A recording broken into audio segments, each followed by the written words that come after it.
Welcome to Carbondale, Illinois, Dr. Charlotte West Stadium.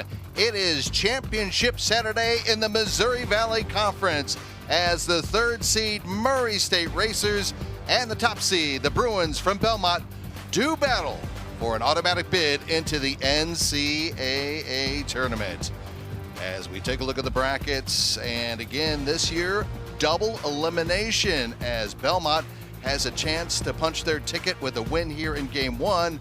But if Murray comes up on top, then we'll have a second game coming up this afternoon here in Southern Illinois. Pleasant good afternoon, everyone. Along with Laura Leonard, Scott Warman, great to have you alongside.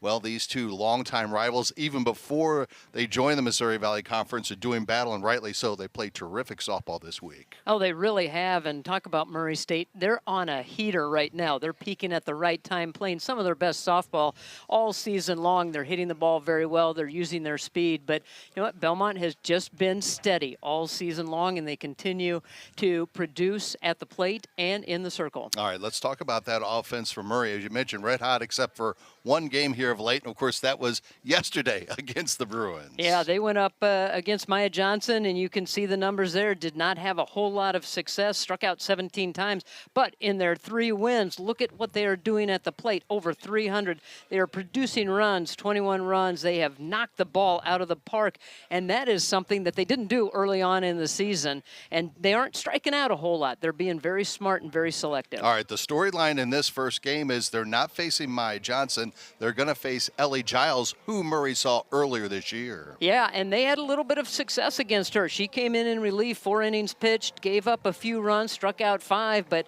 you know, they're going to have to make some adjustments at the plate. You come into a ball game geared up to go against Maya Johnson, you have a different pitcher that you're going to face right out of the chute. All right, who will punch their ticket to the NCAAs today? Will it be the Bruins or the Racers? The Valley title is on the line. Starting lineups and the first pitch coming up next. It's the Valley on ESPN.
Presentation of St. Louis Union Station, home of attractions like the St. Louis Aquarium and the St. Louis Wheel. You can do it all at St. Louis Union Station. See where it takes you by visiting stlouisunionstation.com right now. A lot of speed at the top of that lineup. They are the table setters, and they have been doing a great job here in the tournament getting on base, and then that leads you into middle of that lineup where Allie Waldron is having quite a tournament.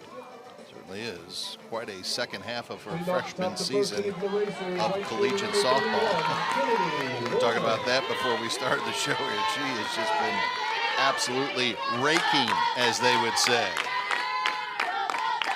And it's one of those things where you go, okay, when did that switch? When did that light switch come on for a freshman like that? And I think it's just been building for her. I think she has just gotten more comfortable as her career has gone on and the season has gone on. And now at the plate, when she gets up there, she is really, really confident. Warner also having a nice tournament, 6 for 15 to lead things off for these racers. Spindler way in over third base for the Bruins. As we saw this shift yesterday with the slap hitting leadoff hitter for the racers. You have to protect because a hitter like Warner can handle the bat. She can slap it, she can lay it down, she can drag it, or she can punch it over the top of this drawn-in infield.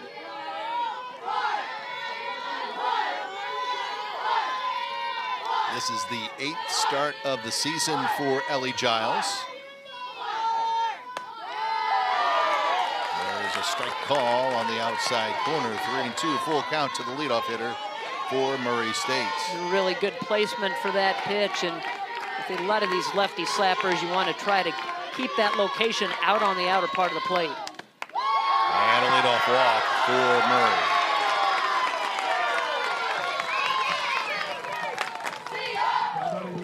Making a strikeout.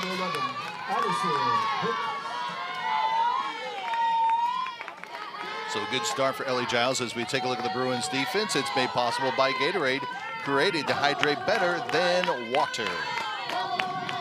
Good outfield, good infield. They have been very good, solid all the way around, and know that they're going to have to be on their toes. They have a different pitcher in the circle right now in Giles, so maybe a few more chances out there on defense than you might have when you have Maya Johnson in the circle. Hicks, the second baseman, pops this one up. And Vanderwood will take control at her shortstop position. 2 up, 2 down.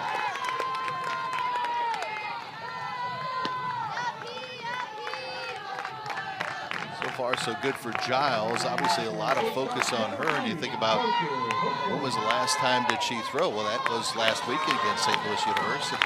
Yeah, and you want to get these backup pitchers out of the bullpen. You want to get them some innings and get them fresh and ready to go as you go into the conference tournament. So they were able to do that in that last weekend series against St. Louis U. And you want all arms ready to go, especially in a double elimination tournament. Parker Holcomb, the shortstop for Murray State.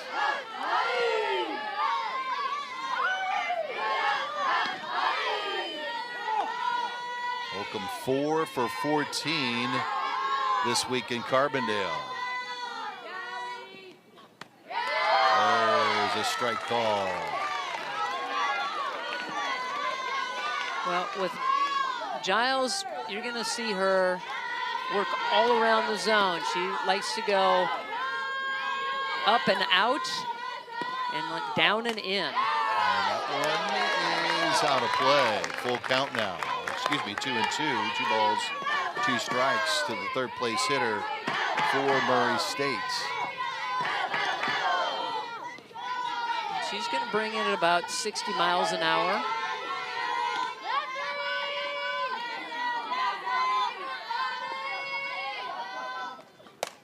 And a grounder to Vanderwood.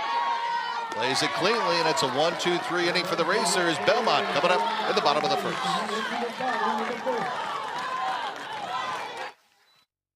Credit Union One, the exclusive credit union for the Missouri Valley Conference, offers the best of everyday banking. CU1 members gain access to competitive products like high-yield checking, dedicated financial wellness resources to help you build a strong foundation for the future, and nationwide access through 24/7 digital and mobile banking and an expansive network of 90,000 ATMs from coast to coast. Discover better banking for all at cu1.com. Federally insured by NCUA. Oh, this is tough. Really tough. Tough? I'll give you tough. No, we meant that's tough. Oh, that's too tough even for me. You need, like a good neighbor, State Farm is there. Just file a claim on the app or call us. Thanks. So do you ever take that mask off? Not even for my wedding. Oh, she looked so happy. We're good. Like a good neighbor, State Farm is there. What does it take to be the best? It takes determination and collaboration to take that extra step, to never stop, working to be the best doctors in the country, medical experts listening and getting to know you. St. Louis to Warrenton, Mount Vernon to O'Fallon, Bridgeton to Fenton, because no matter where you are or who you are, we're always there when you need us. Together, we care.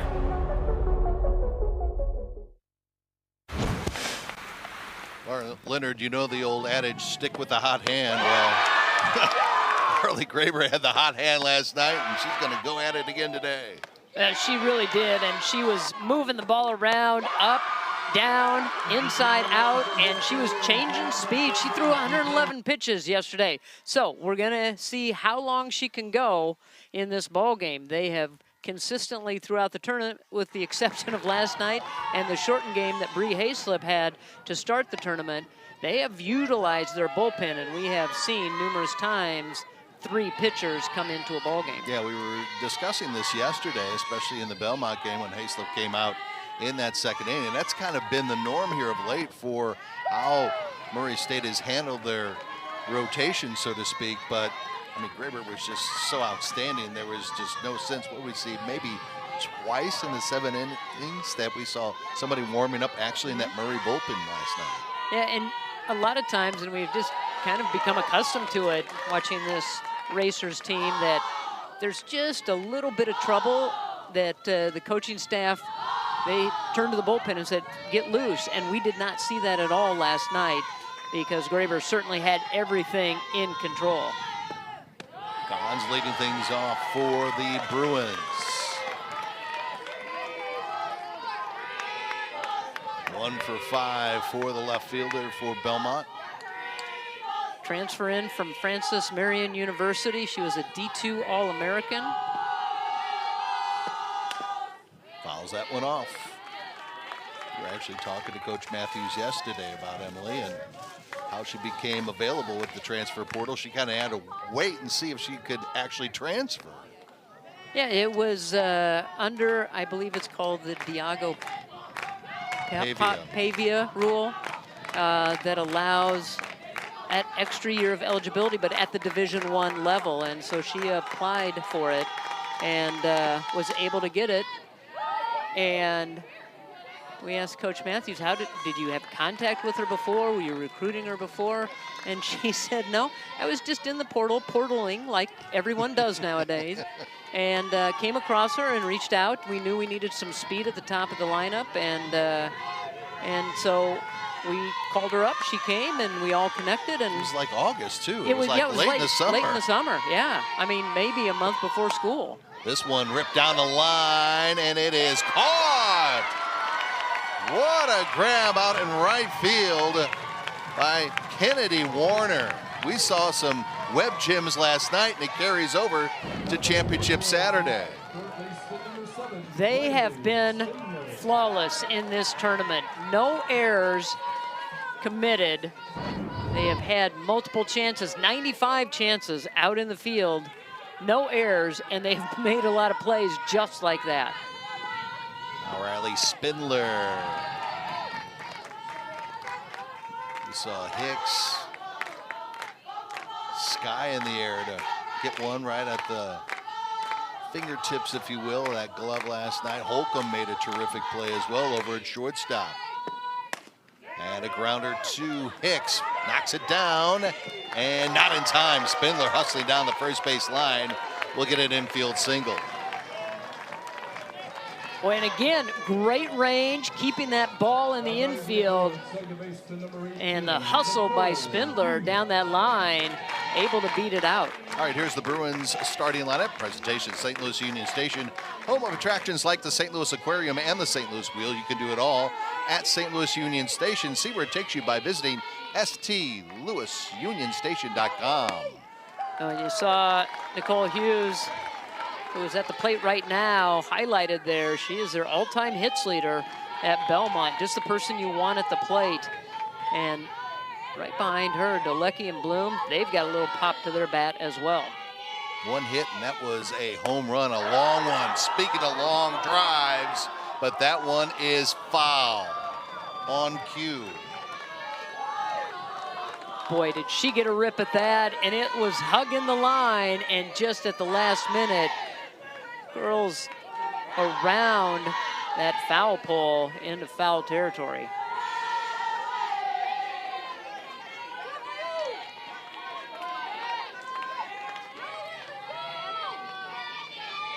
Graber with the 0-2, and Hughes won't chase the high delivery.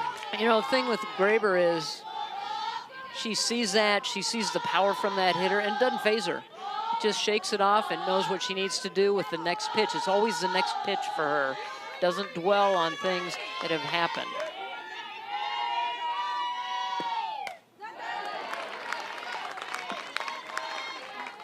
Count stays at 1-2.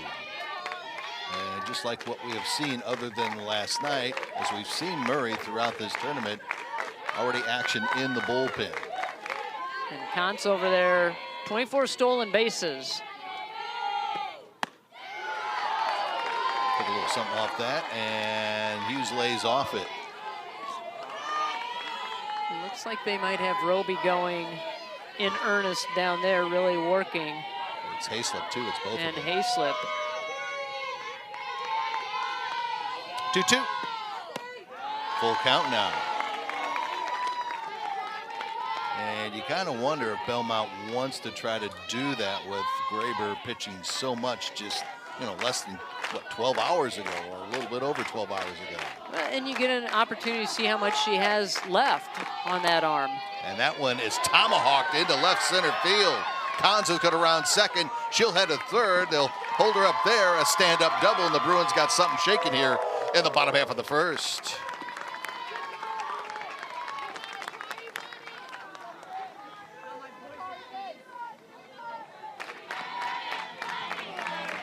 You're right, that was just tomahawked.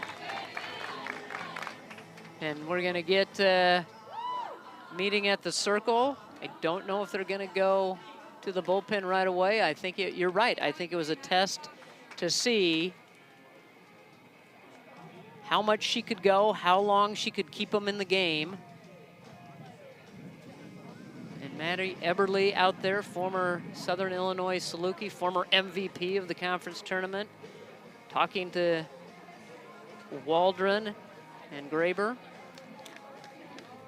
Let's take a look at the defense for the Racers today, made possible by Gatorade, created to hydrate better than water. As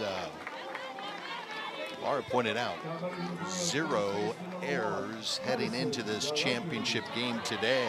Well, and you highlighted a couple of plays we saw last night up the middle by Holcomb and Hicks, and we saw one here earlier by Warner. Here's Madison Delecki. She's had a terrific tournament from an offensive standpoint. Had a 2-run, 2-out RBI single in the first yesterday. But remember, she hit that home run on Thursday to get things started offensively for the Bruins. One down, bottom of the first, no score. And this one is ripped, and it hits Hans in the back. Sorry, that's Spindler. I misspoke Spindler, earlier. Excuse me, yeah. I identified wrong, and that's Spindler down there at third. Looks like she might be favoring that left arm. Get a look at it, and leading off in foul territory, which that's, as a base runner, what you do. And she turns, and Right on boy, the shoulder, it looks she like. did. She kind of did almost a 360 turn, and it got her on the shoulder. Riley looks like now she's laughing it off at the trainer. Wasn't funny at the time, though, that's for sure. No, that one certainly stings a lot. Bree Aschauer out there as the trainer, making sure everything is okay. 1-1 the count, and fouled off. As Delecki trying to get a couple of runs home and get the Bruins with an early lead. Galecki last year in the conference tournament, big championship game. She was 3 for 3, had a home run. Changeup, absolutely beautiful pitch for the punch out. Graber had her fooled there, didn't she? Well, she sure did, and that's what we saw last night, and that's what we've seen through the tournament. Pulls the string, gets the outer part of the plate, and it just freezes Galecki. Brenna Bloom, 3 for 4 in the tournament. Moves up to that number 5 spot, and she swings and misses at the first delivery from Carly.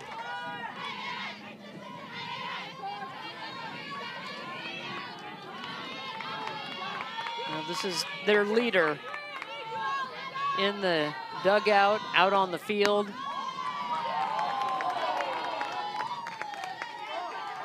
An opportunity for her to give her team the lead.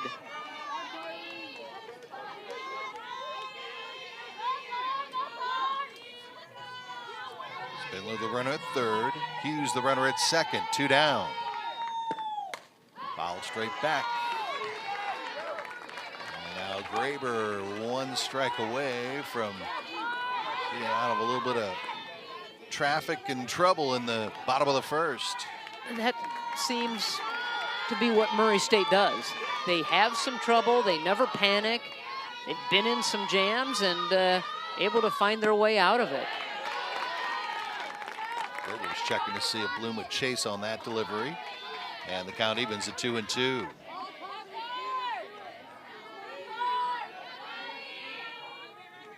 Out and left, Hill's playing very deep.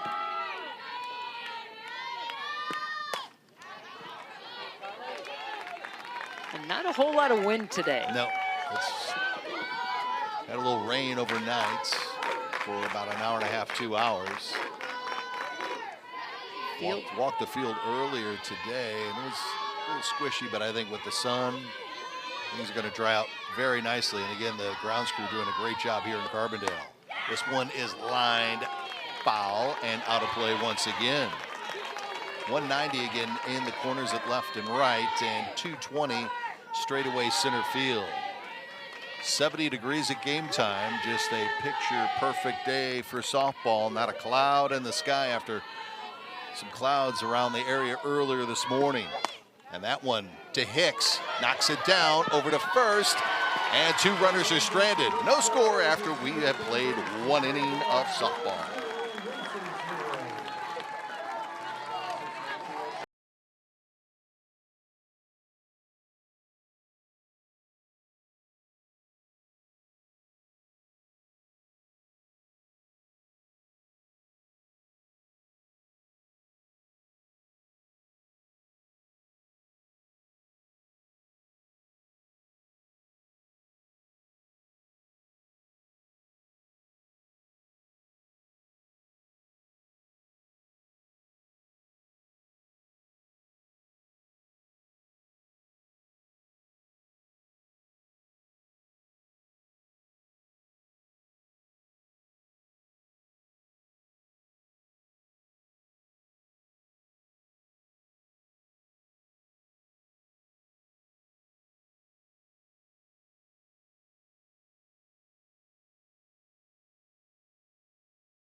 Missouri Valley Conference Softball Tournament is brought to you by State Farm.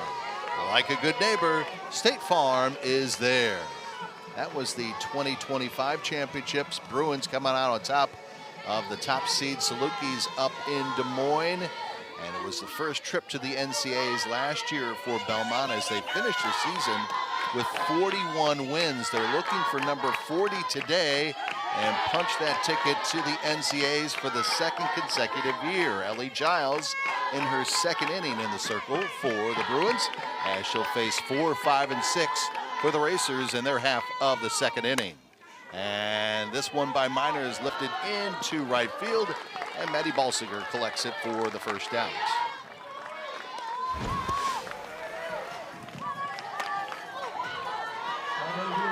Well, Allie Waldron has been the hitter in the middle of the lineup that has all of a sudden found some power, and it's coming out at the right time. And then knocked a couple out, but then in a crucial ball game, just got the base-winning hit, knocked in the game-winning run with a single out to right field. And a player that has had a stellar high school career and has carried that on over into her freshman season. 6 for 10 in the tournament this week in Carbondale. 4 of the 6 hits, as you saw there, are home runs, but she's also walked 4 times as well. Has an on-base percentage of over 700. That's pretty good. That's a hot hitter right there. That's just on a roll. And in her high school career, she had 21 home runs. So far here in her freshman year, 9 home runs, 6 in the last 6 games. So finding that stroke, finding that confidence, hitting pitches, and then when she's not hitting them out, she's finding ways to get base hits, hitting it to all fields. 2-2 to the Racer backstop. And a strikeout for Giles, her second.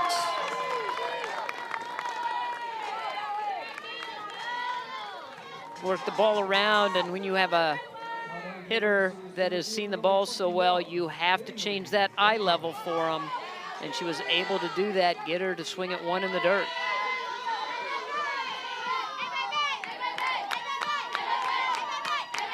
Haley Bramer, the center fielder for Murray State, stands in.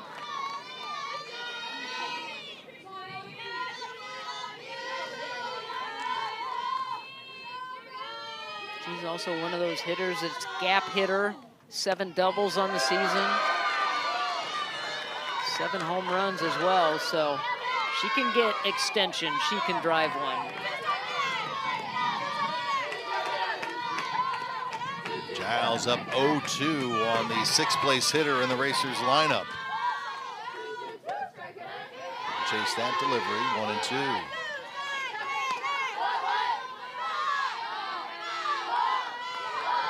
Now let's see what she does here, Laura, with her sequencing going outside on the last pitch. Let's see if she tries to get one in tight here on Bramer. She does like to go low and in. And gets the strikeout. Second one of the inning, third through 2 innings. No score, Bruins and Racers.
Let's get to your keys to the game. It is brought to you by Credit Union One. Well, the racers need to have good pitch selection, and one of the things, you know, they come into this ball game thinking they're going to go against Maya Johnson, and they don't get her in the circle, so you have to make some adjustments and make sure you're not over anxious. The Gold Glove defense, we've talked about that. They have been so good here in this tournament. No errors, and then Belmont, they need to be the first to score. They want to get out and put the pressure on Murray, and they need to work an efficient strike zone, and I think Giles has certainly done that so far, and you want to get those strikeouts, you want to get those outs as quickly as possible in as few pitches as possible. Discover banking, better banking for all with Credit Union One, the official deposit partner of the Missouri Valley Conference. Learn more at cu1.com. Lifted into right field. Warner going back right in front of the track and hauls in the first out on the fly out by the shortstop Vanderwood. Now Graber in that first inning coming into this second inning, 26 pitches, 17 of them strikes, had one strikeout. So both these pitchers settling in, making the hitters work. Maya Johnson is getting some work in the Belmont Bruins bullpen as we speak. Maddie Balsiger, the right fielder. Kind of wonder if the thought process for the Belmont coaching staff was, see how many innings we can get with Giles. If we can get a lead, get a couple runs on the board, then we will come back with Johnson. Trying to save that arm because she worked pretty hard yesterday. And it's warm today, and you want to just have her at her peak. And if they can buy her a few extra innings, then they can bring her out to be the closer, so to speak. 1-1. There's that off speed again. She has been throwing that to perfection, just missed on that one. She really did last night against Southern Illinois. Balsinger, and this one is gonna drop down the line, and Maddie takes a wide turn, but will head wisely back to first with a one-out single. Just got enough of that, was out on the front foot, and had to pull the hands back in to get the bat on it, got it off the end of the bat, drops it into left field. Just kept hanging. I was wondering maybe if Holcomb can actually get to it, but just enough to drop in between the left fielder and the shortstop for a one-out single. Now Eichholz, the designated player. And here's one of the things to get back to the Maya Johnson situation is the fact that, you know, maybe it's one of those things, you know, pitchers these days in baseball, you don't really see a lineup the third time through. Maybe Giles doesn't see the lineup for Murray State the second time through. Right, right. Just a thought.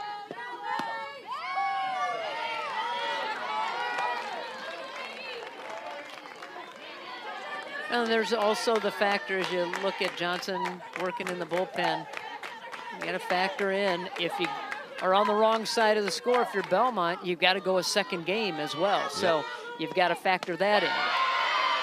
Good pitch by Graber, and she'll get the strikeout. Went up and changed the pace and got her second K. We've seen her pull the string a couple of times in the same exact location. Letter high, above letter high, really. And made Eichholz get herself out. Now Ella Bertucci, the center fielder, who's in the ninth slot once again this afternoon for Belmont. Great defender. Yeah, probably their best defender out there in the outfield, and starting to come along. That bat's starting to heat up. She's doing a good job in that number 9 position. Popped up. Who's going to take charge? It's Holcomb. And Graber with another terrific second inning of work in the circles. We head to the third, no score.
look at the 2026 All-Valley team, and it's made possible by Great Southern Bank, understanding what really matters, member FDIC.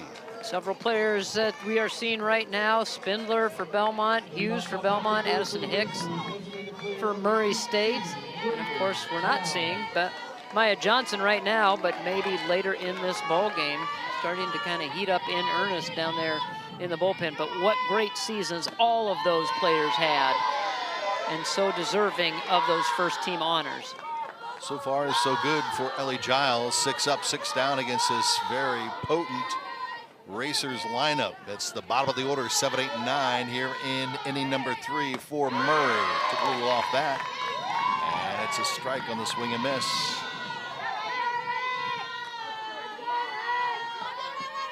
Towns has been pretty good, 4 for 11. A couple of walks in the tournament.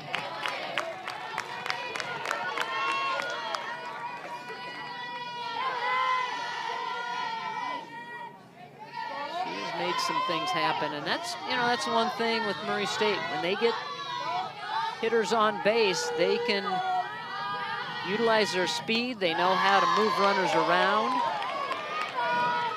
Coach Amundson's of the mindset of, if you can take that extra base, one extra base could change the trajectory of a ball game. Absolutely. 3-1 right now to Towns.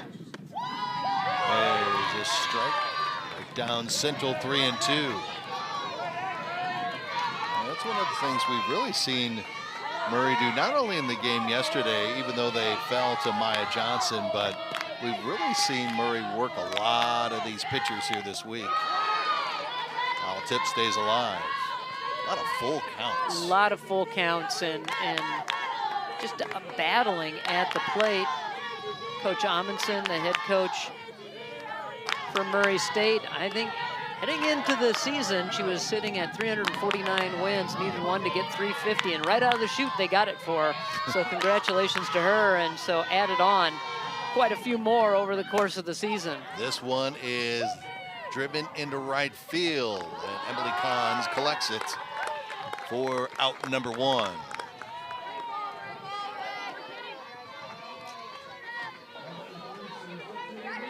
You know, Coach Amundson started at Murray State as an assistant tennis coach and then the head tennis coach for a year before she took over the softball program. Still plays a fair amount of tennis, and pretty good, I understand. Katie Hills, 4 for 13 this week. Another one of these lefty hitters. This lineup, a lot of left-handers up there that you're gonna face, but they just put the ball in play, and that's exactly what Hills does, is put it in play and use those legs.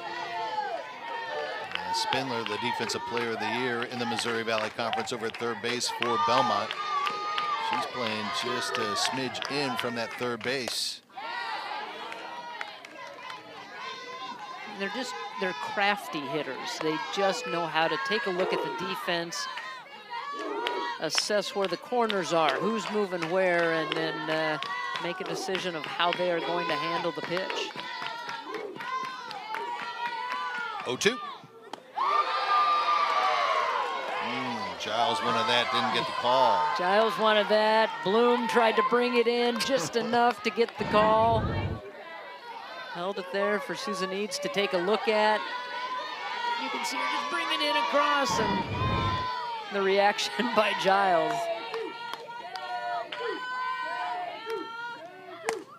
Popped up. Who's going to take charge? And it's going to be the shortstop, Vanderwood, for the second out.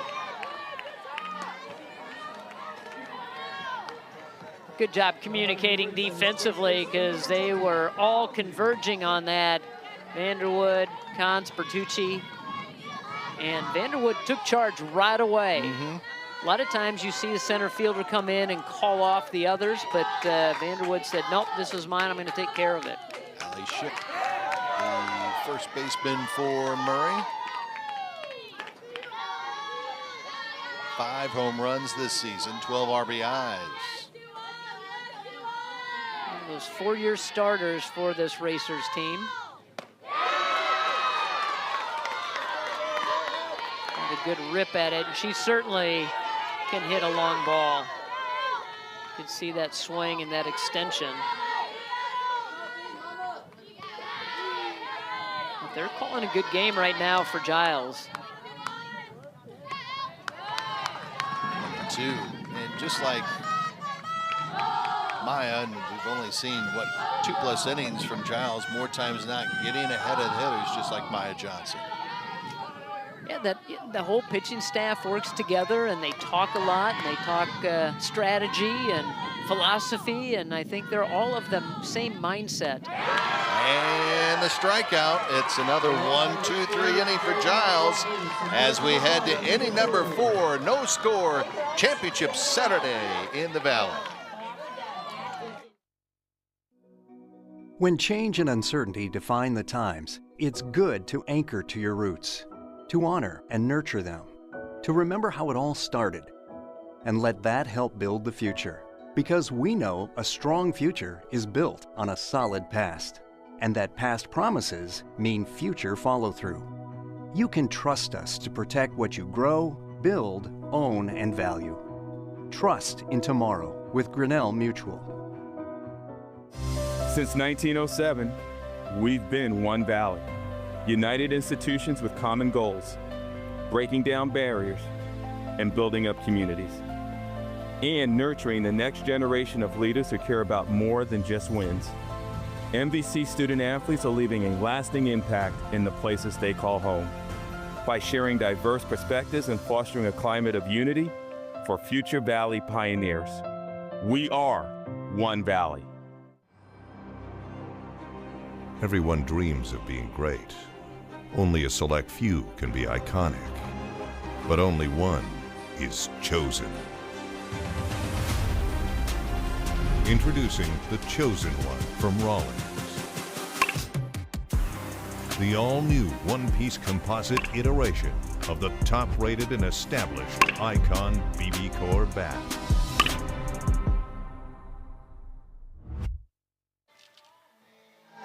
Time for our State Farm FDC Scholar Athlete of the Game. It is Belmont's Riley Spindler, the sophomore from Wisconsin, has a 3.78 CUME GPA in exercise science and is a 2-time first-team All-MVC selection and this year's Defensive Player of the Year. Like a good neighbor, State Farm is there. She is due up second in Belmont's half of the 3rd inning. No score between the Bruins and the Racers in this championship battle between these two rivals here in Carbondale, Illinois, and Dr. Charlotte West Stadium.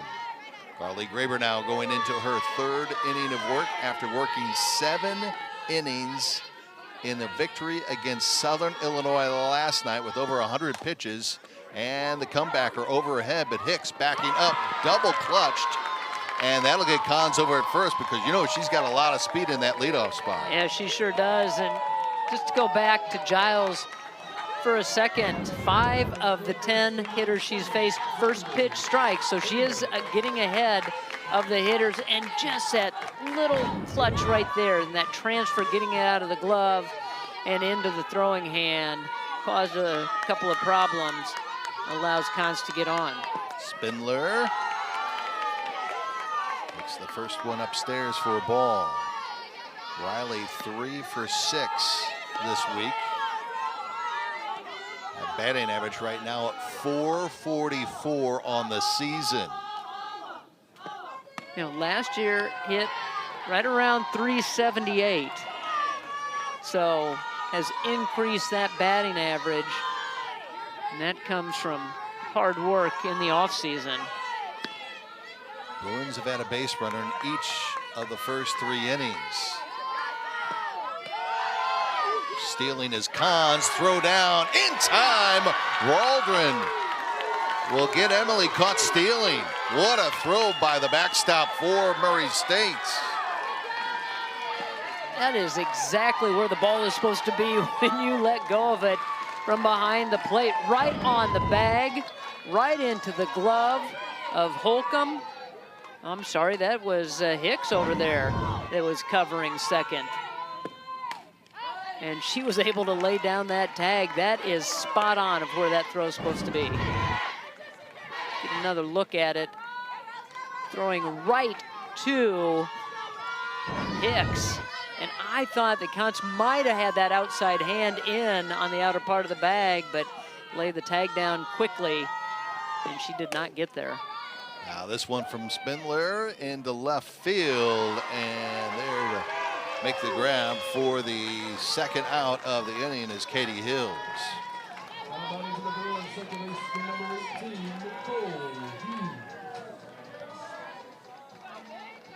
Now Nicole Hughes, who had the double and was stranded at second as the Bruins left 2 runners stranded in the first inning, 1 in the second. Bases empty with 2 down.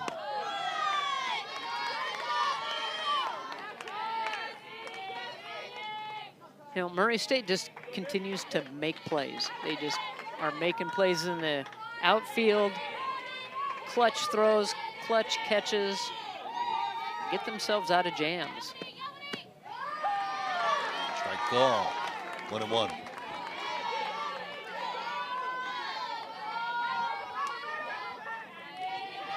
Hughes having a great senior season, hitting her highest average of her career.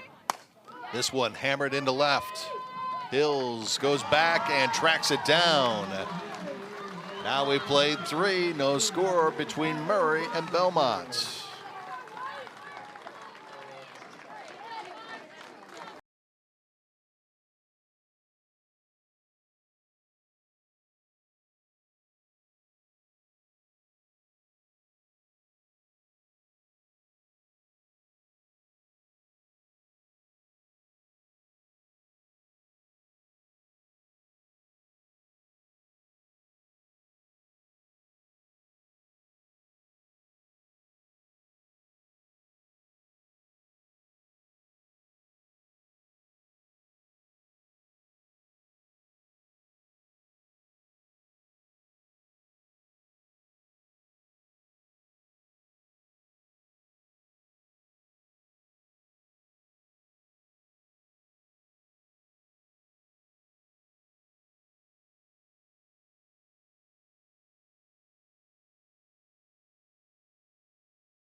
The 2026 Missouri Valley Conference Softball Tournament is brought to you by Credit Union One.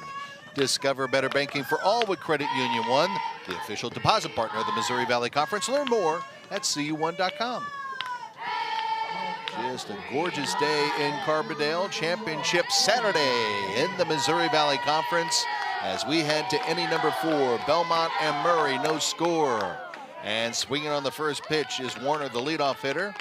And Bertucci grabs it for the first out. Giles, 40 pitches through 3 innings of work in the circle for Belmont. And again, Maya Johnson getting warmed up in that Belmont bullpen, as this is the second time through with this lineup for Murray State against Giles in the circle. Giles has been in control. I mean, she is hitting spots, making good pitches. Her ball is moving. Warner tried to be aggressive, tried to go after that first pitch to make something happen. Popped it right up.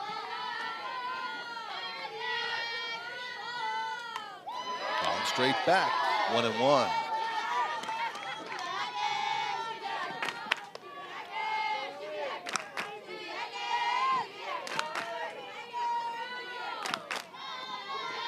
Hicks popped out to Vanderwood, her first time up back in the first inning.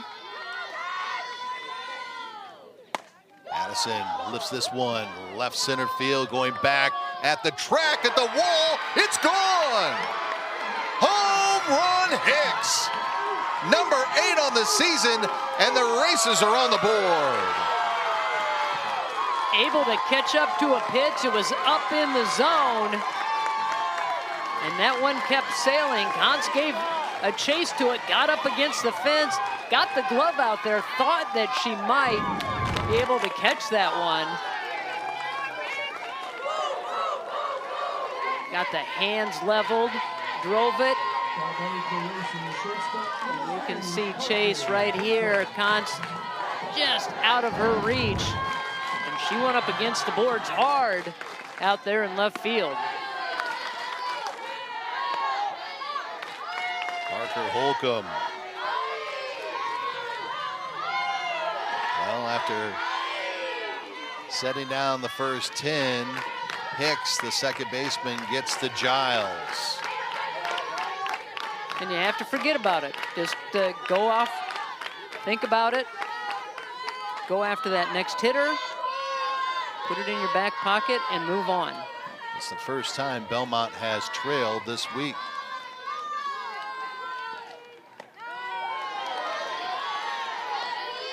Hicks right now is 5 for 11 with 4 runs scored this season against Belmont. Thorn in the side of the Bruins. You know, coming into this ball game, the last 10, Murray State has hit a total of 18 home runs. Their total on the season is 41. So they have hit a good chunk of them here in the back end of this season, and now 11 games, they have 19 home runs. And the most home runs the Racers have hit since 2022.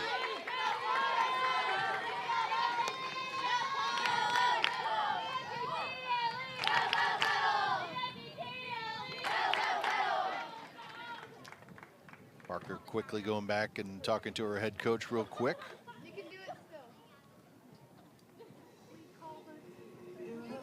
And a reminder, if Murray can hold on, it'll force a second deciding game after this first championship game, and it'll be slated 45 minutes after the conclusion of this game between the Racers and the Bruins here in Carbondale.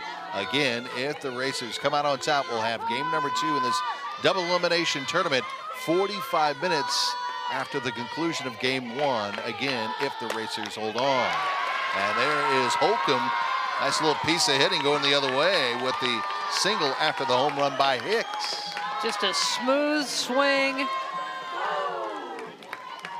Just on the outer part of the plate, took it the opposite field. And this is where the momentum gets going, and one hit leads to another, leads to another.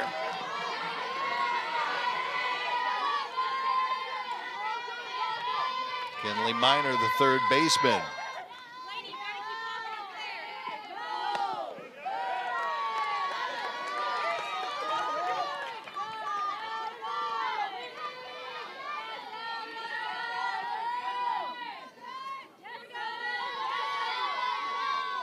Just want to keep that lineup moving now if you're Murray.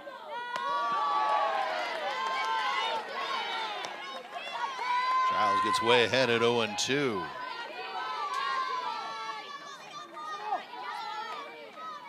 One down in this top half of the fourth as the Racers have broken the ice, so to speak, with the solo shot by Hicks.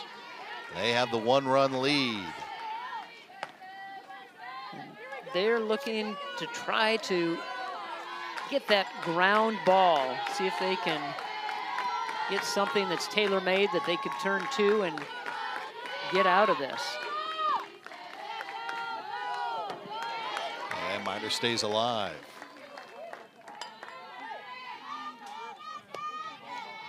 A lot of times with Giles, that strikeout pitch is low and away. See if she relies on that here against Holcomb. 0-2 the count, and Giles calls timeout.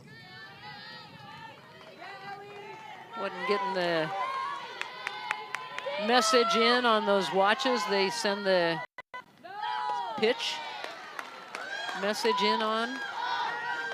had to step away and wanted to reboot.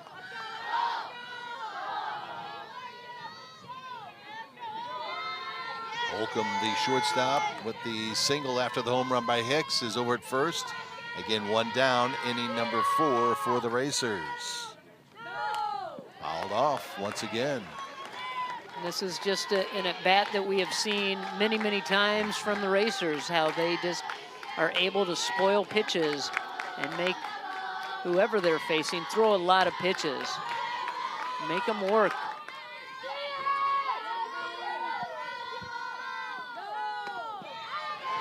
Two and two. And now this long inning is giving some rest to Graber. Yep. Getting a chance Great to point. just, just sit and relax. Not having to go right back out. And this one over to first. Alecki handles it and holds up the throw over to second as Holcomb will advance on the ground out.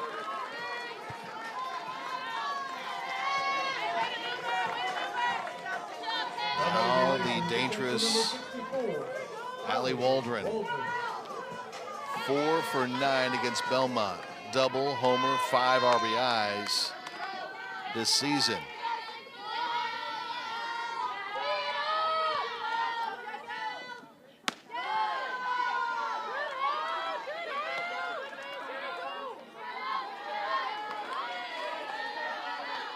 Waldron was the second strikeout victim from Giles in her first plate appearance this afternoon. 1-0. 1-1. She has been clutch when they've needed her to come through. She has responded throughout this tournament.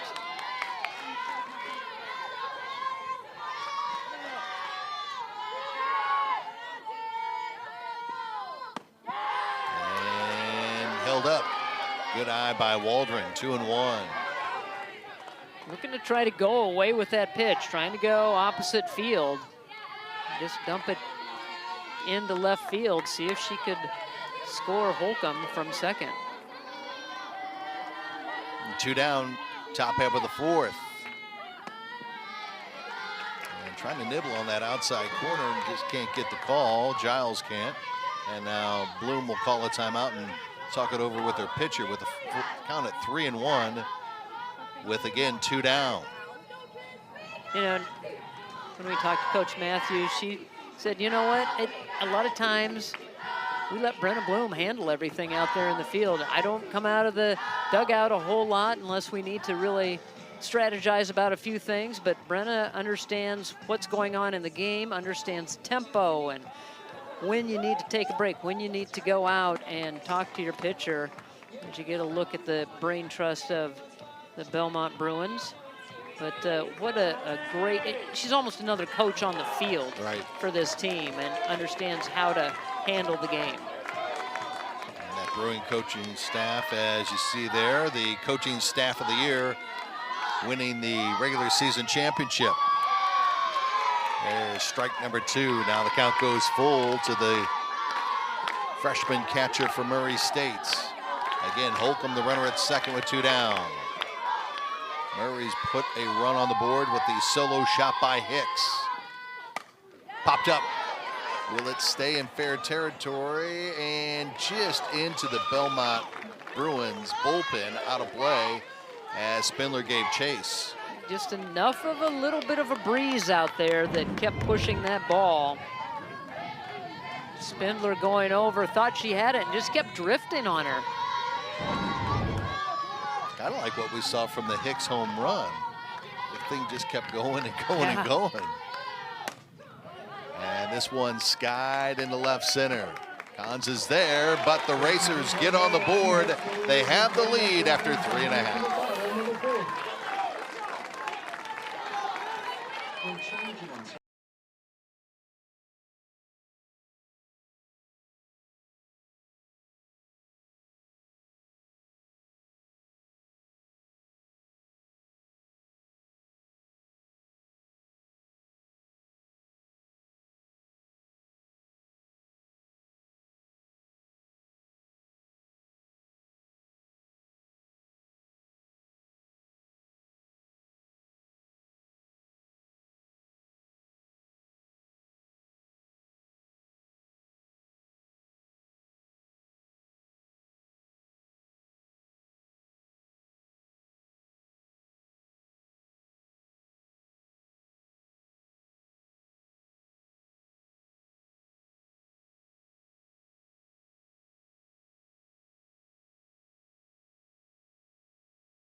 Let's take a look at our game recap, a production of Explore St. Louis. Carly Graber coming back again here this afternoon and pitching brilliantly. 3 innings pitched so far. She has been efficient, 47 pitches, 33 strikes. And Giles was doing very well, cruising along until Hicks gets all of that pitch and sends it out of the ballpark to give us this 1-0 lead for Murray State. Madison Delecki, who is in the cleanup spot for Coach Matthews' Bruins, leads things off and takes the first one from Graber for a strike.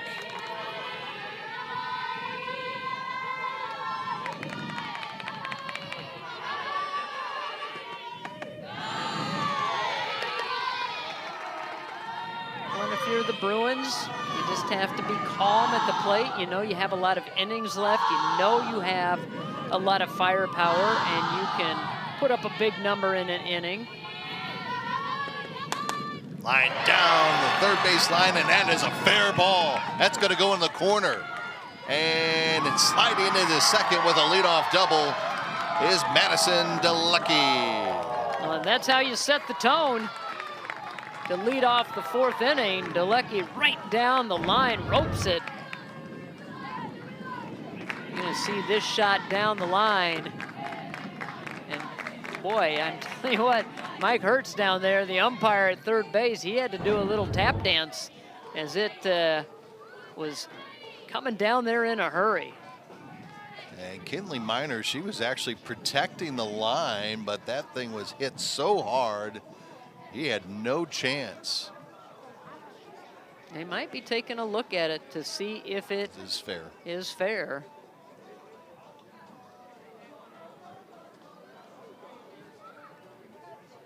I think they might be.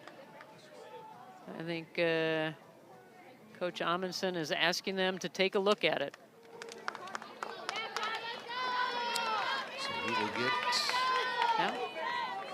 No, they're not going to take a look. I think she was satisfied with their discussion and what they came up with as a crew. Second straight inning with the leadoff hitter on. So no review, leadoff runner at second. And now to Brenna Bloom. Backing away at the first pitch.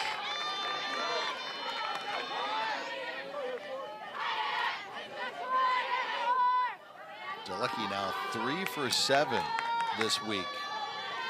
Had some big hits for Belmont and maybe get a little bit of a rally going at trailing 1-0 in the bottom half of the 4th. Belmont's had a couple of opportunities, runners in scoring position, have not been able to bring them home. 0 for 2. And base runner in each and every inning so far, and has left 3 runners on base. Tying run at second, Bloom fouls another one off. He's getting some good hacks, just is not able to level it off. And we've talked about it all tournament long, situational hitting. Try to maybe get something to the right side. See if you can move that runner up to third. There's that off-speed pitch that Bloom lays off of, and everybody was holding their breath. I was holding my breath. Waiting for that call. But that's how good that changeup is. She just floats it in there. More often than not, floats it in for a strike. Look out, folks. That one was sizzling.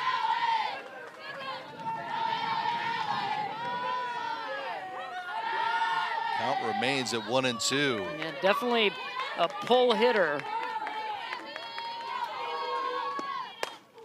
Bloom tomahawks that one out of play. Bloom is 3 for 7 with 2 homers against Murray this season. A couple of recruits out there. Yep. Showing off their defensive skills.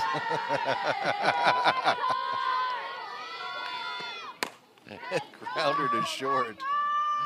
Holcomb gets the first out. Didn't get the opportunity to move that runner and advance that runner as that ball goes right to Holcomb, who fielded it cleanly. looked that runner back and made the throw. Does Newt go and chase softballs at all back at home or no? You know, he's not a big softball guy. He likes, but he sure likes to run. He'll just run. He's a squirrel guy and a rabbit guy. Oh, yeah. But not a softball. Not a softball guy. Vanderwood, the shortstop, now in. Facing Graber for the second time, and this one's lined into short right field, but Hicks, covering some territory, comes up with another spectacular play at second base. Man, oh man, is she having herself quite a tournament, not only offensively, but boy, she has made some great plays defensively. Thought this one was gonna float and drop into right field, and just at the last second, Hicks reaches out and is able to pull that one in. See that she's wearing that knee brace, was out all of last season with an ACL injury. Looks like that knee feels pretty good right now. She's moving very well. That one she skied for last night. Man. Now that play there, Maddie Balsiger, the right fielder, in fact, she picked up a hit in the second inning. It was her first hit since going 1 for 10 against Murray pitching this season. And she'll take the hit by batter.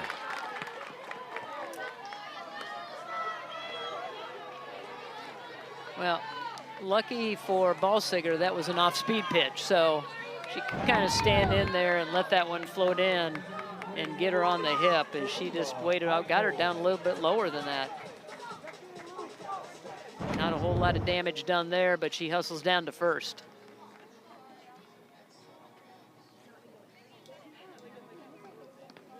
Nothing brewing in the Racers bullpen as we speak. And hey, college softball fans, tune in to watch the NCAA Division I Softball Championship Selection Show.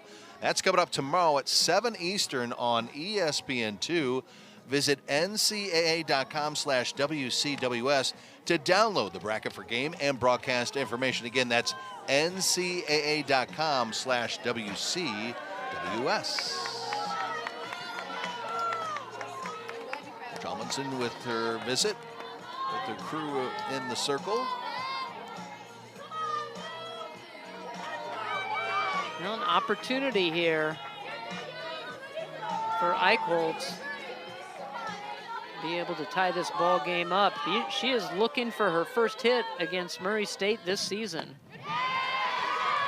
There's a strike from Graber.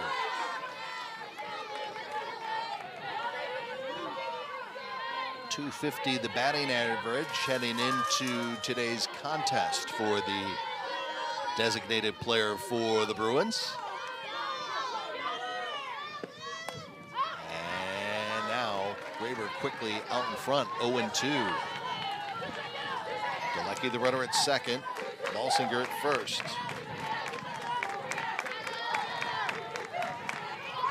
Bruins have already left 3 base runners on through the first 3 innings. Need to get that key hit. And this one is driven into center field, back over the head of the center fielder. And it's a long single, but 2 runs are gonna score, and the Bruins take the lead. Eichholz with a big 2-out hit. How about picking the right time for your first base hit against Murray State? She found the gap and got it off the end of the bat. Timely hitting. And found the gap out there in right center field. Runners off on the crack of the bat and able to send both of them home. Bramer was on her horse, but that thing just kept sailing again. And a long single for Eichholz, but she gets the 2 RBIs.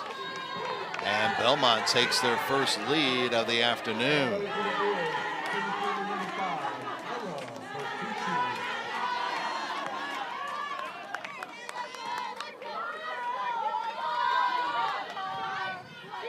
Here's Ella Bertucci,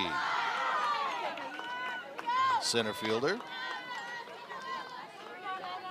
Popped out over to shortstop, and her first AB today. Yeah, and you go back and you look at how they got these runs scored, extending the inning with a hit batsman. So with Balsinger getting hit by the pitch, that extended the inning to bring up Eichholz.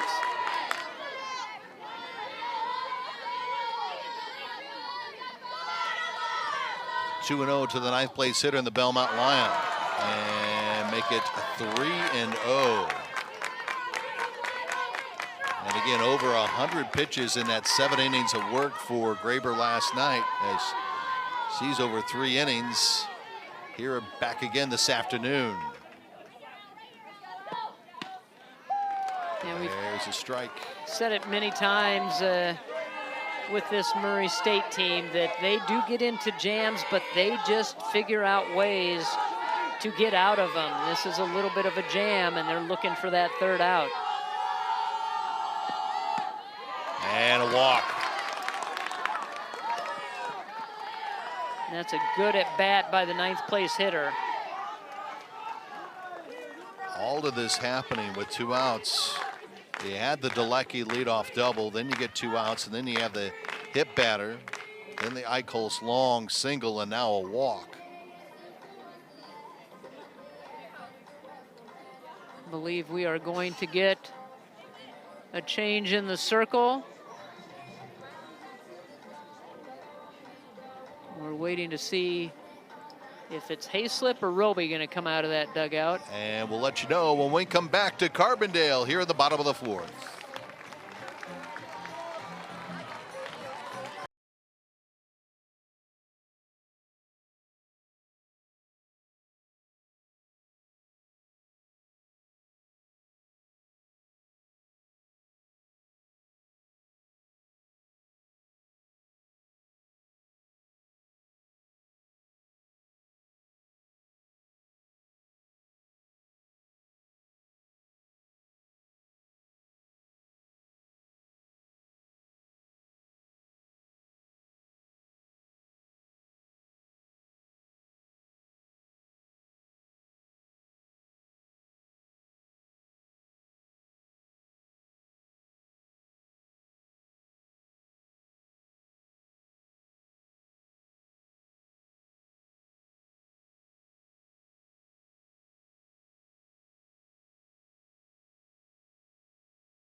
And our call to the bullpen is brought to you by Rawlings, the official softball, the Missouri Valley Conference, and the NCAA Championship.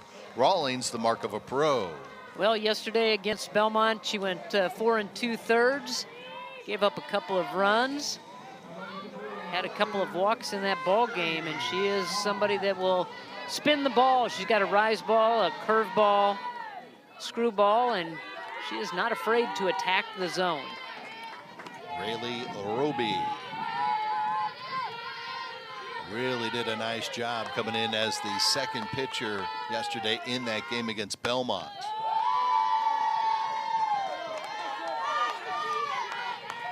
This is her 3rd appearance against the Bruins. Also saw him in that doubleheader of the regular season between these 2 squads. Runners on at 2nd and 3rd.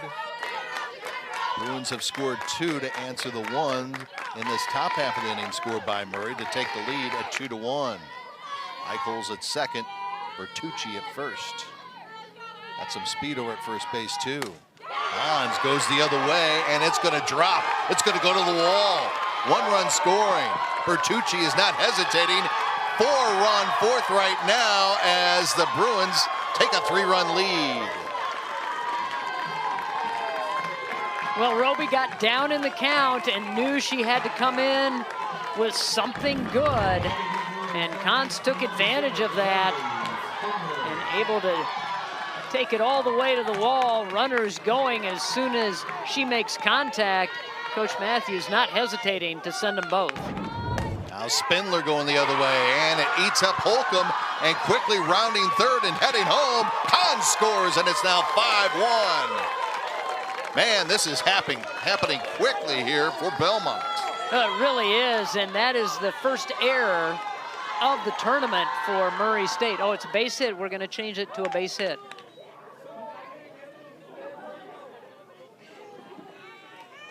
It's a tough chance over there for Holcomb, and you're right, it is happening very quickly. Hard, short hop. Good read on the base paths.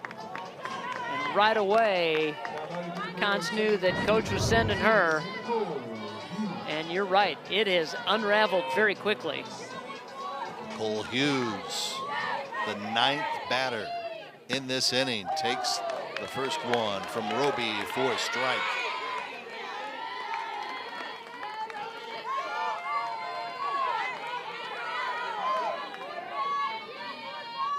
We always use the boxing term counterpunch, and this has been quite a counterpunch by Belmont here in the bottom of the 4th. Not quite the knockout blow, but it's certainly, it's not a glancing blow either. No, it's a pretty good punch. It's a pretty good punch.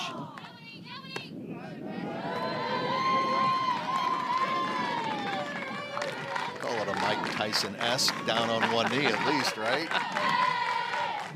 Yes. I think the Racers have been staggered a little bit, but they're a team that has been able to bounce back in many, many situations.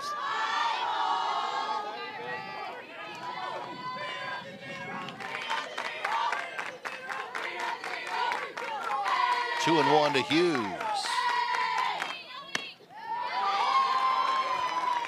Pardon me, 3-1, and a walk for Nicole. Wow, this is all again happening with 2 outs for Belmont. We've seen a lot of 2-out rallies this week. And I think we're going to Bree Hayslip now for Murray State.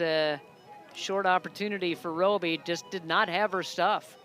Take a break as we have another pitching change here at the bottom of the 4th.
Call to the bullpen. It is brought to you by Rawlings, the official softball of the Missouri Valley Conference and the NCAA Championship. Rawlings, the mark of a pro. Well, and they are going to go to Bree Hayslip, and she has had a lot of action here in the tournament. She will work down in the zone, and that's what they need. They need some ground balls here to get out of this mess that they have on their hands right now. She is a drop ball. She's got a fastball that will drop off a little bit, but they need to get an out here very quickly. Galecki got it all started with the leadoff double, then a pair of outs, and then everything is just piled on Murray State as Belmont has put 5 on the board, 2 outs. Spindler's the runner at second, and Hughes, who just walked, is over at first.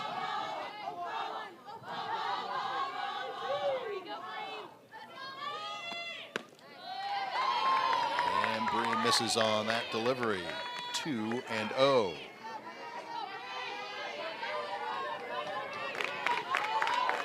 And I think you can be patient here. Make Hayslip come into you. There's a strike.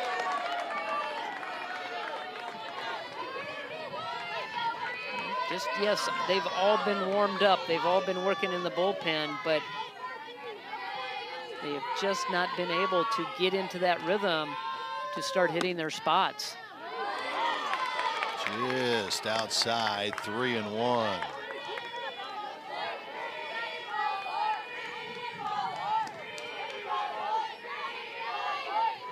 Three and 1 the count to the Bruins first baseman, Galecki. And that one off the third baseman's glove. Minor goes into left field, and another run will score for the Bruins. Spindler rounding third, headed home for the 6th run of this 4th inning for the Bruins. And they're just hitting them in spots that are just out of the reach of this Murray State defense. Right off the glove of Minor out into the outfield.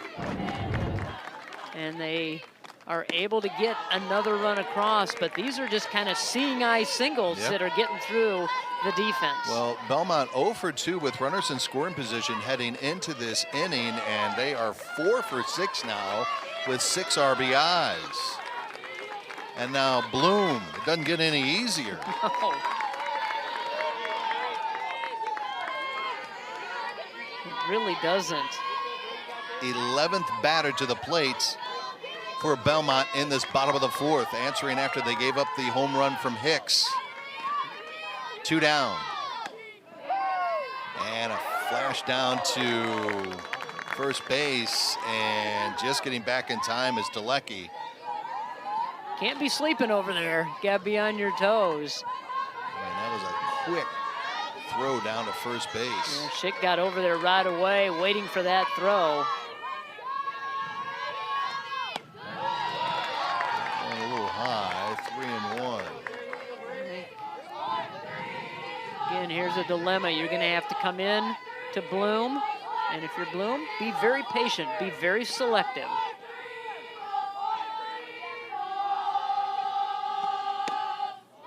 And another walk. Bases are now loaded. So after the leadoff double, 2 outs, and then you got a hit batter, a hit, a walk, pitching change, another hit, an error, a walk, and another pitching change, a single, and now another walk. Vanderwood is one of the 2 players that actually has had an out this half inning.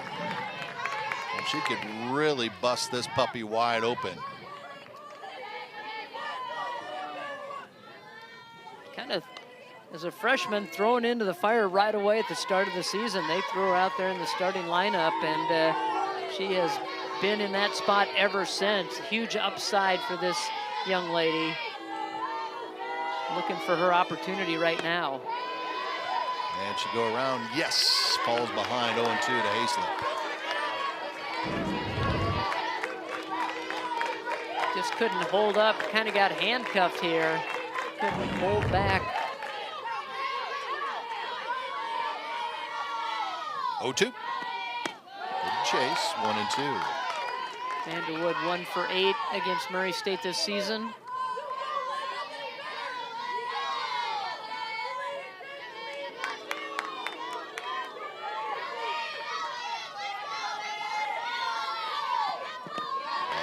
Nicely played by Waldron, the catcher, to keep it in front of her. And the count evens now at 2-2. Yeah, you have to smother everything. If it's in the dirt, near the backstop, you just have to knock it down. Use your tools to keep it in front.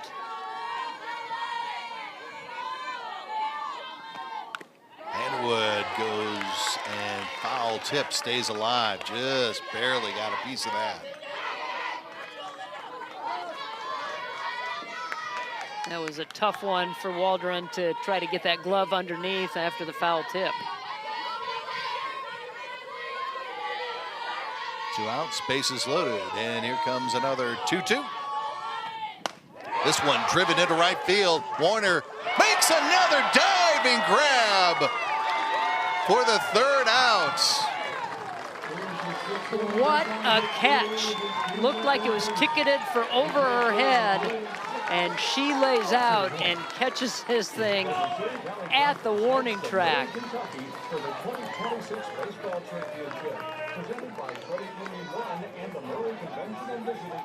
Credit Union One, the exclusive credit union for the Missouri Valley Conference, offers the best of everyday banking. CU1 members gain access to competitive products like high-yield checking, dedicated financial wellness resources to help you build a strong foundation for the future, and nationwide access through 24/7 digital and mobile banking and an expansive network of 90,000 ATMs from coast to coast. Discover better banking for all at cu1.com. Federally insured by NCUA. Will you be there when I need help, just like State Farm?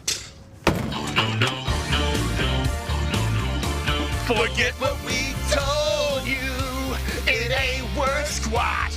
It doesn't make a difference if you're happy or not. Need a lift? Stop living on a prayer and get State Farm. Oh, now we're prepared. Whoa, State Farm is there. State Farm is there. It's not every day you get to pet a slippery, slimy jellyfish. Unless you're at the nation's most interactive aquarium. Here, you can experience ocean life in real life. Feed real fish. Come face to fin with real sharks. Spark real wonder at every turn. With interactive exhibits, it's wow at first touch. For the kids and for the kids at heart. Come for the nibbles, stay for the giggles. Come visit the nation's most interactive aquarium, only in St. Louis. Well, look who is in the circle now, Miss Laura Leonard.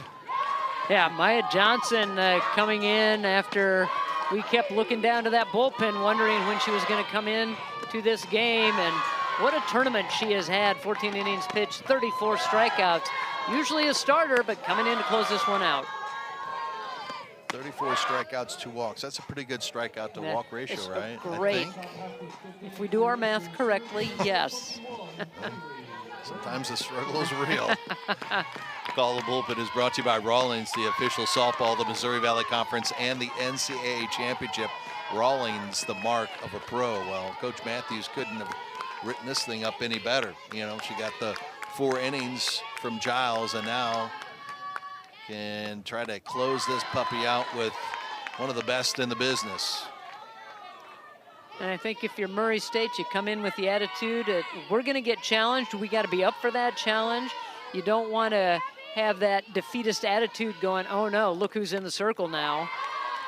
It's going to be very hard to get any kind of contact. You got to go up there and be ready, knowing that you're going to get 1, maybe 2 good pitches in your at bat, and you've got to be ready to swing away. Lifted into short right field. Balsinger hauls it in for the first down. Again, 6 runs scored in the bottom of the 4th, all with 2 out. And things just really unraveled so quickly, as we mentioned in that inning. But you could tell you got that hit batter, and you thought, maybe Graver's falling. Get a little tired after her incredible performance last night. Yeah. And that just extends the inning. It just kept that inning going, and then they were able to get the key hits.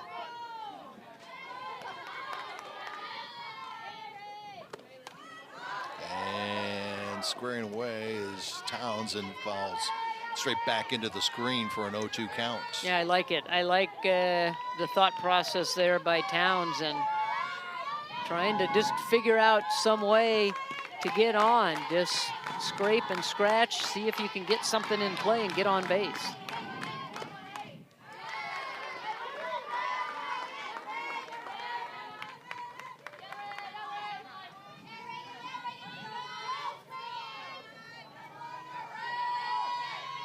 As we pointed out in the game yesterday, where Maya went the full distance against this Murray team, you could tell Murray, made her throw a lot more pitches, worked her a lot harder than what we saw in the first game against Illinois State back on Thursday. Well, and I think, having to throw a lot of pitches and a couple of days in a row, I think the thought process for this coaching staff, as you had mentioned, certainly worked out. You want to give her a little rest, knowing that if you lose that first game, you've got that second game coming back. but Giles did an amazing job in the circle, and then the bats came to life, and now you can go to the pin and bring in the left-hander. 1-2 to Towns. Reagan hanging in there. Yeah, she's doing a good job of adjusting, getting out, getting plate coverage.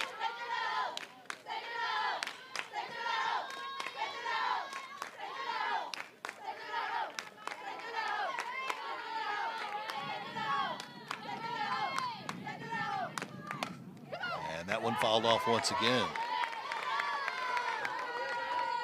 Yeah, she is battling and making Johnson work.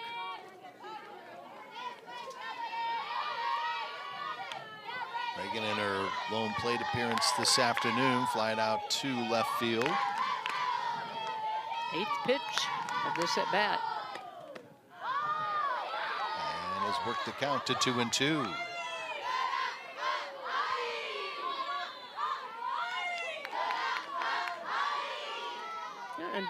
A different mindset for Johnson, as we talked about. Normally a starter, but coming in relief, gets her first strikeout here of this appearance. 35th of the tournament. Might just take a second or two for Johnson to get into that groove, and she's always talking in the circle. I mean, she's in constant communication with the dugout and with Bloom.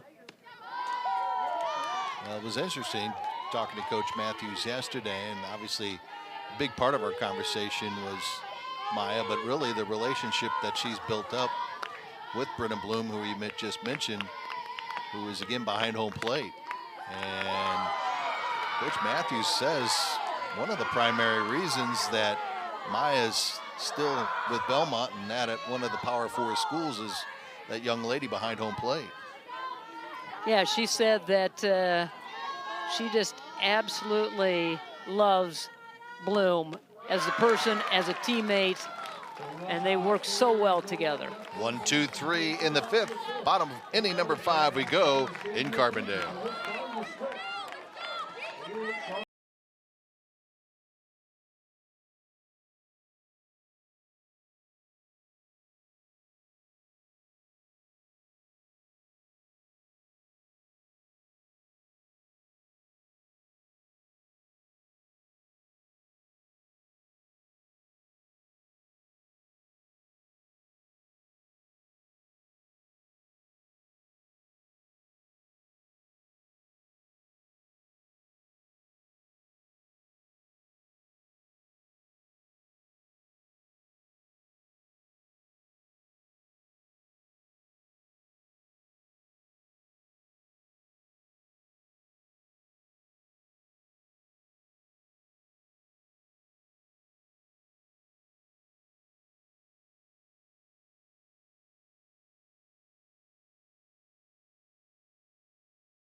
The 2026 Missouri Valley Conference Softball Tournament is brought to you by Grinnell Mutual Insurance. Contact a Grinnell Mutual agent near you for all your home, farm, auto, or business insurance needs. That is what they're playing for this afternoon in Carbondale between the Bruins and the Racers, as we're headed to the bottom of the 5th as the Bruins back to the plate after a 6-run bottom of the 4th to take the 5-run lead. Hayslip back in the circle for the Racers. 3 different pitchers for Murray State as they faced 12 Belmont batters. Maddie Balsinger was hit by a pitch with 2 outs to continue that start of the rally of 6 runs for the Bruins in that 4th. Well, and we were talking in between innings how quickly that unraveled. And think maybe what kind of jolts you, if you will, is the fact that you had a misplay by Holcomb over at shortstop. The Minor also had one come off her glove that was called a hit, but stuff you haven't seen all week from the Murray State defense. Yeah. And the hit batter as well. Right. Yeah, just some seeing eye hits, just enough to glance off of a glove of the fielders, and then it just kind of all compounds on top of every play. Think about this too. The second out of that inning was a terrific play by Hicks. Remember, going way out from where she was, because she was positioned over by second base into short right field to make the grab. If she doesn't get that, could even be more than 6 runs, as Balsinger gets the leadoff walk. She's been on base all 3 times this afternoon for the Bruins. That'll bring in Eichels, who had that long single to score the first 2 of 6 for the Bruins in that 4th inning.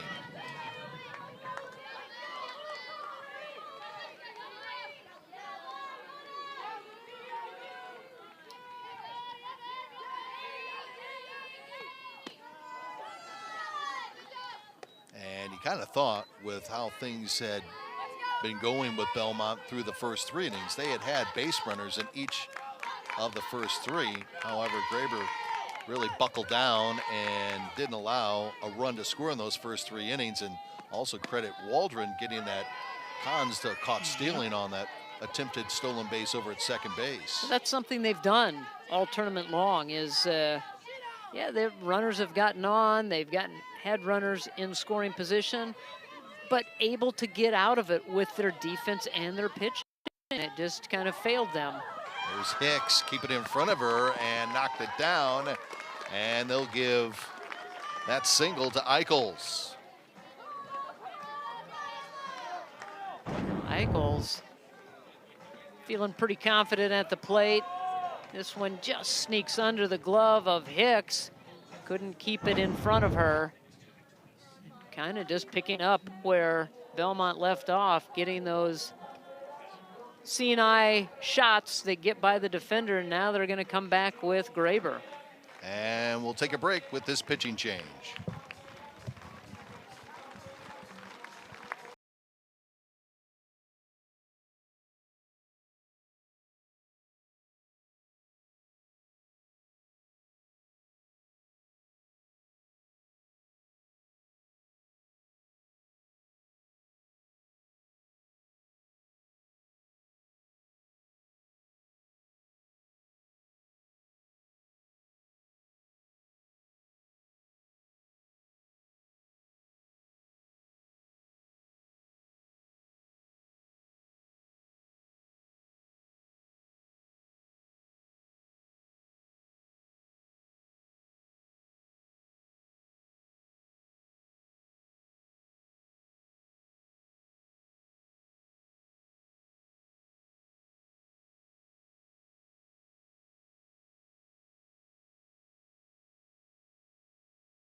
Call to the bullpen. It's brought to you by Rawlings, the official softball of the Missouri Valley Conference and the NCAA Championship. Rawlings, the mark of a pro. As you see, Graber coming back in after getting the start and lifted in the 4th inning as Bree Hayslip heads out to the dugout for Murray State. A young lady who is in her senior season for the Racers, and has been a big part of the Racers' success this season. Well, and got a nice ovation, too, from the Murray State crowd as they gave her a standing ovation, and well-deserved senior that has put her heart and soul into this program. There you get a look at the exchange, and maybe a few tears as, you know that this could be your last appearance for Murray State, and what a career she has had. Bertucci looking like she wants to square around and has taken the first 2 for strikes. Graber back in. Balsinger's the runner at second after the leadoff walk, and the single by Eichels has Hicks knocking that down over at second base. And did she go around? Yes, she did. And Graber gets the strikeouts. That is her third of the afternoon coming back into the game and back to the top of the lineup for Belmont. Now again, coming back into the ball game, making some good quality pitches, changing speeds.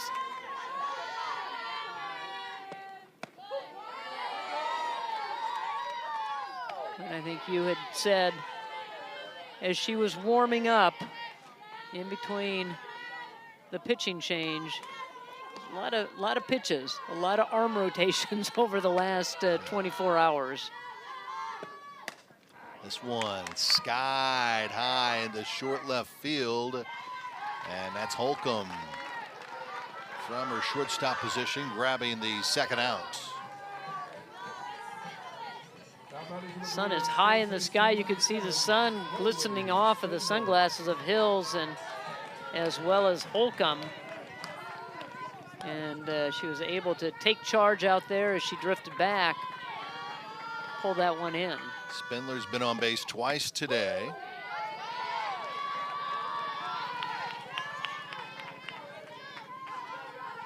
One for two against Graber. And that single back in the first inning, and then popped out to left field to Hills.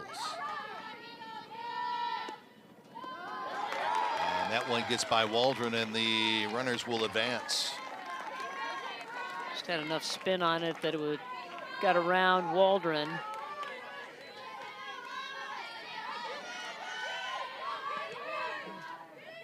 Call that a wild pitch. Now an opportunity here for Spindler. With 2 outs. That's a good pitch right there. It's a really good pitch. That is. That just is so hard to hit. Knowing that Spindler is going to try to turn on one. 1-2 the count. This one ripped into right field. 1 run will score, and the second run will score, and it's now 8-1 Bruins. 2 RBIs for the second single of the game for Spindler. Well, the runner's advancing on the wild pitch. That puts them both into scoring position. She's able to turn on one and get it right between first and second to knock in 2 more. Balsinger and Eichels cross home plate to make it a 7-run lead for the Bruins. Now Nicole Hughes. She is 1 for 2 today. Had a double against Graber in the first, flied out to left as well, and walked in that 6-run 4th inning. Yeah, Coach Matthews said this senior group has been together for 4 years. They're very connected, been through a lot together, and they did a really nice job of also ushering in the underclassmen, the freshmen, getting them kind of indoctrinated into the philosophy and the culture. And it is certainly, they say, you know, you can't get away with anything on this team because you do something crazy or dumb and they'll call you out on it. Yes, they will. Bloom especially, from what Coach Matthews had relayed to us yesterday. That's a great pitch there by Graber. 2-2, excuse me. 2 down on the bottom of the 5th as the Bruins have scored 2 more to make it an 8-1 score. Spindler is the runner at first. This one driven and foul, and we'll do it again at 2-2. Well, the Bruins trying to get back-to-back tournament championships here today and also pick up in consecutive wins, 40 victories on a season, as they have 41 last year. Straight back once again. You know, and they scheduled tough too in that non-conference, and they challenged themselves. They got a couple of wins over SEC teams. They knew that they wanted to get those teams on their resume, and they really took care of business in the non-conference. So it's knowing that they certainly had the talent in the team to compete. They went out and were able to find games against Georgia, yeah. Mississippi State, I believe, as well as Tennessee. They lost to Tennessee actually by just a 1-0 score. So they were able to compete early. And Hughes almost took out her coach.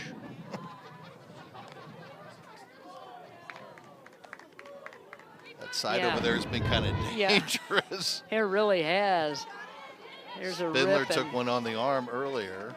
Yeah, you get, if you're not paying attention down there in that third base dugout. And we'll do it again at 3-2.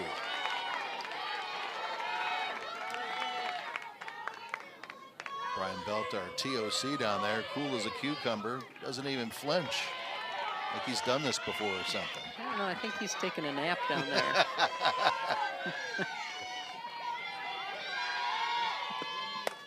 Change up, lifted high in the air, and that will be foul once again. Almost home run distance.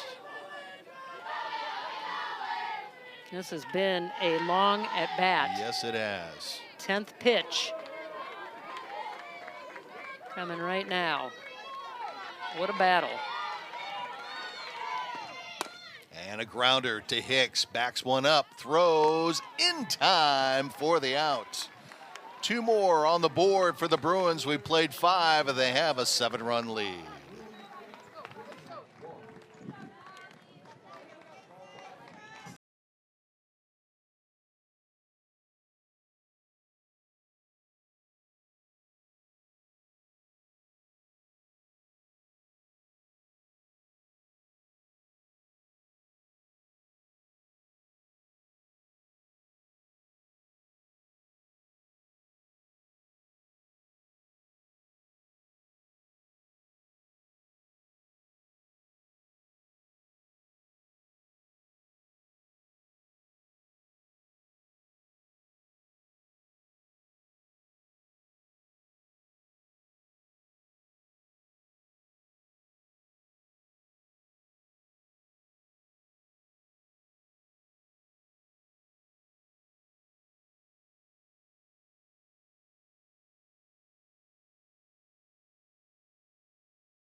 Championship Saturday in the Valley. Belmont with the lead as we head to the top half of the 6th inning. And Ava Osment is the pinch hitter to lead things off for the Racers in this 6th. Maya Johnson back in the circle for her 2nd inning of work in relief as Giles went 4 innings and only surrendered the home run from Hicks. And now Maya trying to shut the door and get back-to-back tournament championships in the Valley for Belmont here today. Osment is their pinch hitter extraordinaire. She's got that calm demeanor, never gets too high, too low, is always a good player coming in off the bench in that pitch hitting role. You mentioned Giles getting it up to right around 60, but it's a little bit faster when this lefty comes in to the circle. Strikeout number 3. Yeah, I think the other day they had clocked her right at about 68. So that's a world of difference when you step in and you've not been out in the field playing, you come in off the bench. But Osment has done a nice job this season in that role. High chopper, tough one for Vanderwood, and safe. It's an infield single as Warner hustling down the line. And there's really nothing Vanderwood could have done with that. No, not at all, and that's what makes Warner so dangerous, is the fact that she can put it down and pound it into the ground, and then she just digs like a sprinter getting out of the blocks. Addison Hicks pops this one into right field. Balsinger is there. 2 away. They're going up swinging. They're being aggressive. Yep. They're not sitting back, and they're trying to attack that first pitch. Remember, Maya Johnson got her collegiate start going to Pitt, but really hardly even threw a pitch in the short time she was there before she went to Belmont. Yeah, she went to Pitt and got there, and they looked at her medical records, as we've talked about yesterday. She was diagnosed as a teenager with lupus. They looked through her medical records and said, no, we don't think you can play here. So she stayed and did a year of school at Pitt and then put her name into the portal in January. And Belmont reached out to her at that point, and she said, no, I don't think I want to do that, and was set on going to Bowling Green. And she's from the Cleveland area, so right. That's the northern part of Ohio anyway, so close to home. Yeah, so that was going to be a good situation for her. And then the coach left, and so she reopened her recruiting. And Belmont called again, and she said yes. And the rest is history. Bottom of the 6th we go. Bruins cruising to a 7-run lead.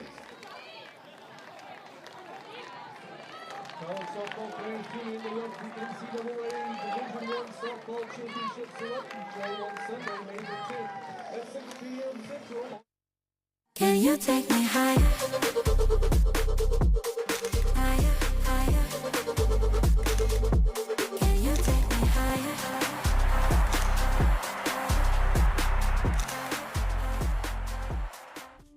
Whether your day starts early or goes late into the night, brings the discovery of something new, or just the work of getting it done, it's all easier with a little help. At Great Southern Bank, we understand the importance of having a trusted, reliable support team who can offer you helpful resources and smart options to make the most of what you have and build on it, with possibilities that inspire you to keep going. Find your support team at GreatSouthernBank.com. Great Southern Bank, understanding what really matters. Since 1907, we've been one Valley. United institutions with common goals, breaking down barriers and building up communities, and nurturing the next generation of leaders who care about more than just wins. MVC student athletes are leaving a lasting impact in the places they call home by sharing diverse perspectives and fostering a climate of unity for future Valley pioneers. We are one Valley. Can you take me higher? Higher, higher. Can you take me higher?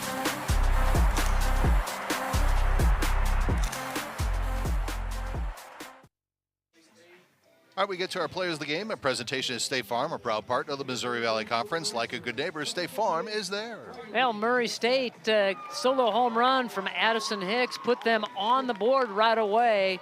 And that was off of Ellie Giles, but Ellie Giles held her own. She did a nice job of in the circle, got 4 strikeouts, gave up that 1 run, a couple of hits, but paved the way for Maya Johnson to come in and close it.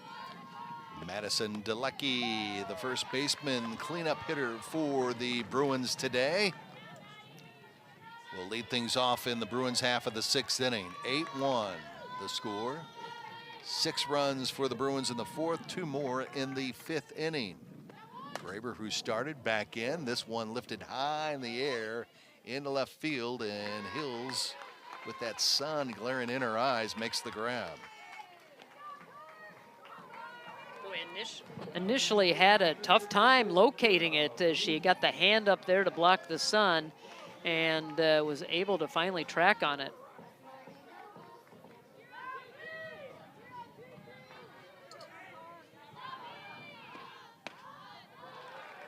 Britta Bloom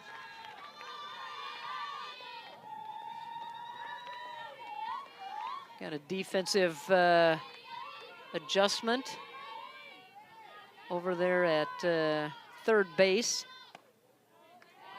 Looks like Riley Justad's going to come in for Minor over there and handle the hot corner.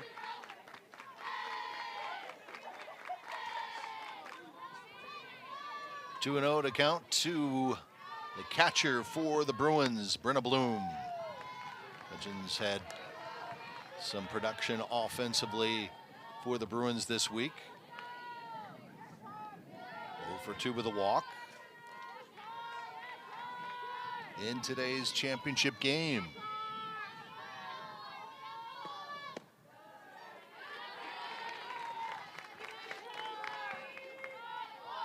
Coach Amundsen getting some of her seniors into this ball game, getting them an opportunity to play here in this championship.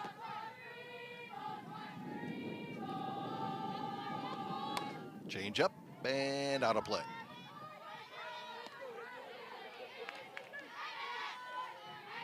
Now we talk about some of these young ladies that have gotten a lot of work in the circle this week, and obviously Graber's one of those at the top of the list. Paige McLeod is also one that comes to mind. I think we came up with, over 300 pitches for the right-hander from Illinois State. She was incredible this week. I think she probably still has her arm on ice today. Mine is, just thinking about it.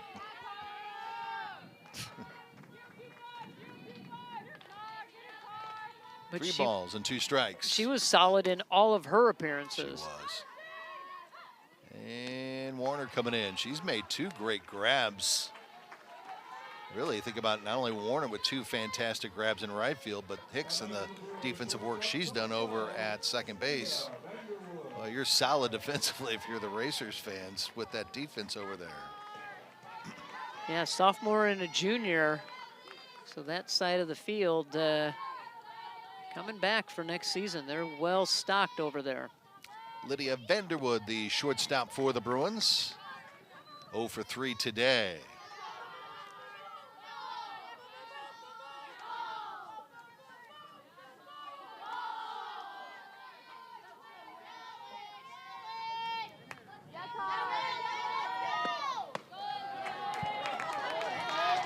Two and 0.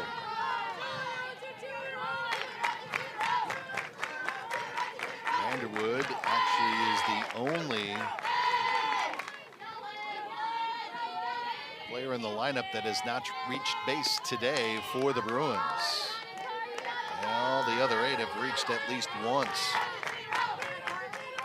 Well, looking to get a pitch that she can add her name to that lineup of getting on base, and Graber just continually works, same motion, smooth, work in the zone, and there you go. Works a 2-out Works her walk. way on. Meanwhile, this young lady has been on base all 3 times she's faced Murray State pitching. Maddie Balsinger, the right fielder.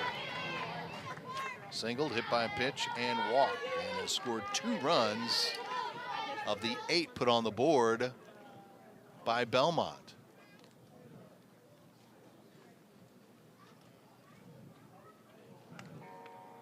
Don't know if we are getting another pitching change.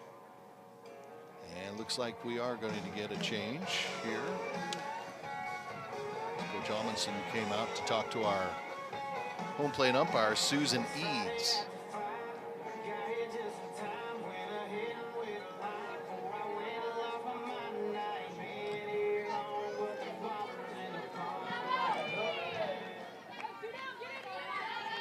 Exactly sure what the change was. She motioned like there was going to be a change on the field. Susan Eads did, I'm saying. That normally is a sign that there is a change on the field, whether it's in the circle or on the field. Not sure what transpired there. Balsinger takes that one outside, 1-1.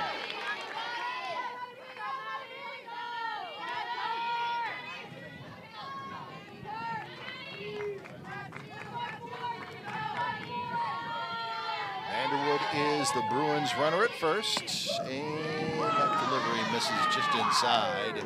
2-1.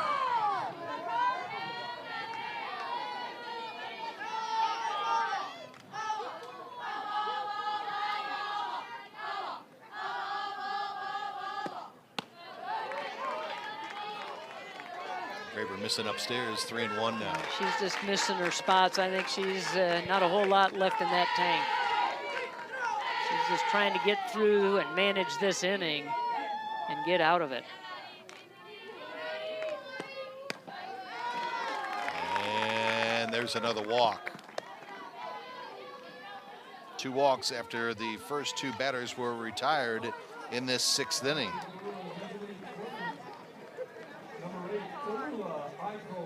Eichel's 2 for 3 today.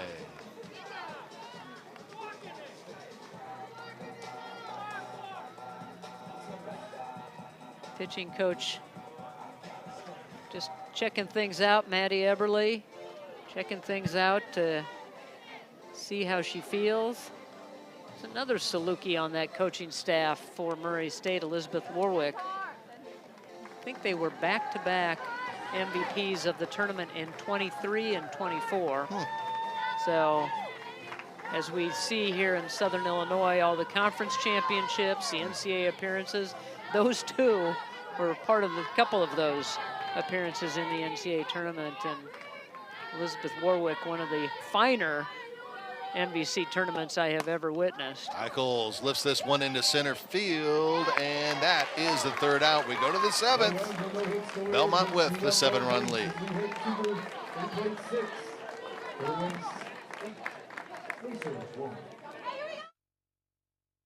Can you take me higher?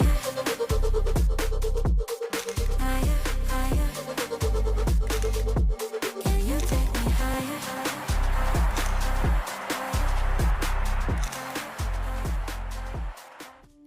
Whether your day starts early or goes late into the night, brings the discovery of something new, or just the work of getting it done, it's all easier with a little help.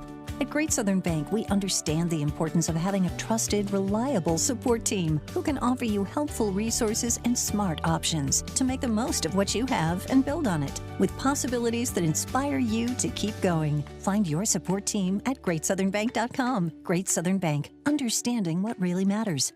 Since 1907, we've been one Valley, united institutions with common goals, breaking down barriers and building up communities, and nurturing the next generation of leaders who care about more than just wins. MVC student athletes are leaving a lasting impact in the places they call home by sharing diverse perspectives and fostering a climate of unity for future Valley pioneers. We are one Valley.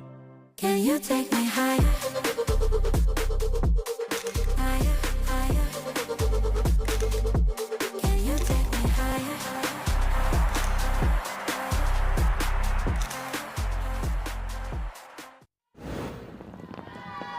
All right, we get to our play of the game presented by Rawlings, the official softball of the Missouri Valley Conference, and the NCAA Championship. Rawlings, the mark of a pro. How about this double, splits the gap. Kantz, a key hit.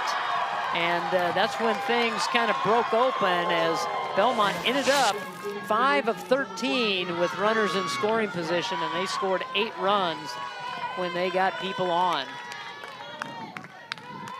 Maya Johnson back in for her 3rd inning of relief, and it came in as a replacement, as Laura pointed out, over at third base. Riley Justat will face Maya. Bruins 3 outs away from heading to the dance.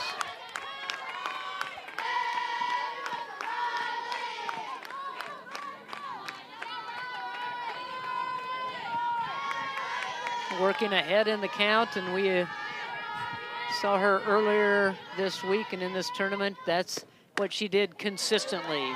Get ahead, get those 2 strikes on the hitters.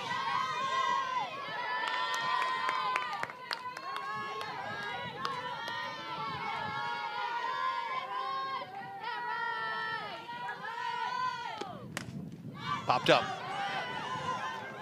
Playable and caught by the Defensive Player of the Year. 2 away from a championship for the Bruins. And of course, for Maya Johnson, after her collegiate career comes to a close, she's headed to the pros. Drafted the other night, this past Monday, in the AUSL Professional Softball League. Number 3 overall. Coach Matthews said she thought maybe she'd go a little bit later, maybe second round, and she was caught off guard, I think, a little bit when they called her name number 3, and I think Oklahoma City is certainly lucky to have a pitcher and a young lady like this coming to their team. And a Bloom taking one off the noggin.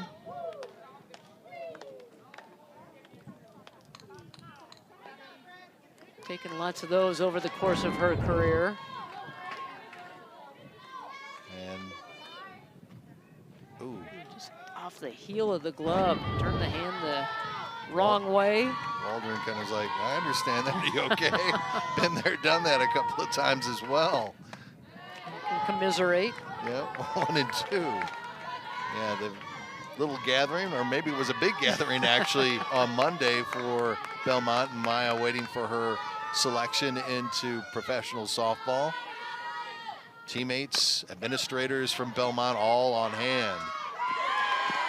And the Bruins 1 out away from back-to-back tournament championships.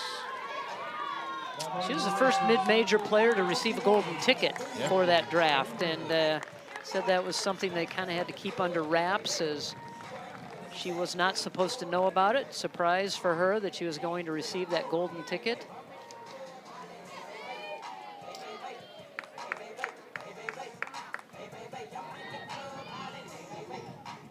And the 2 battery mates. Not sure what that conversation is about. Taking it all in, I think. Taking it all in. Been together for a long time. Know each other very well.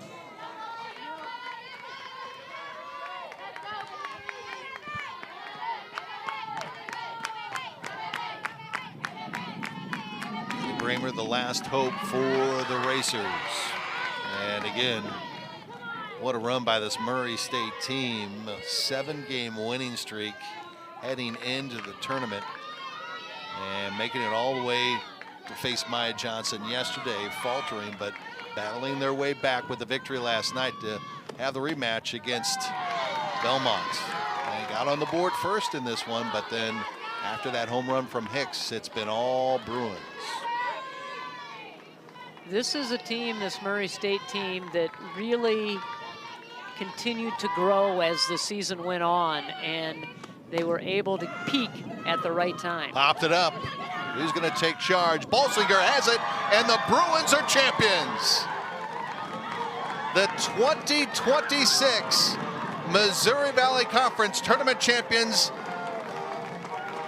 Back-to-back tourney titles for the Bruins as they win it here 8-1.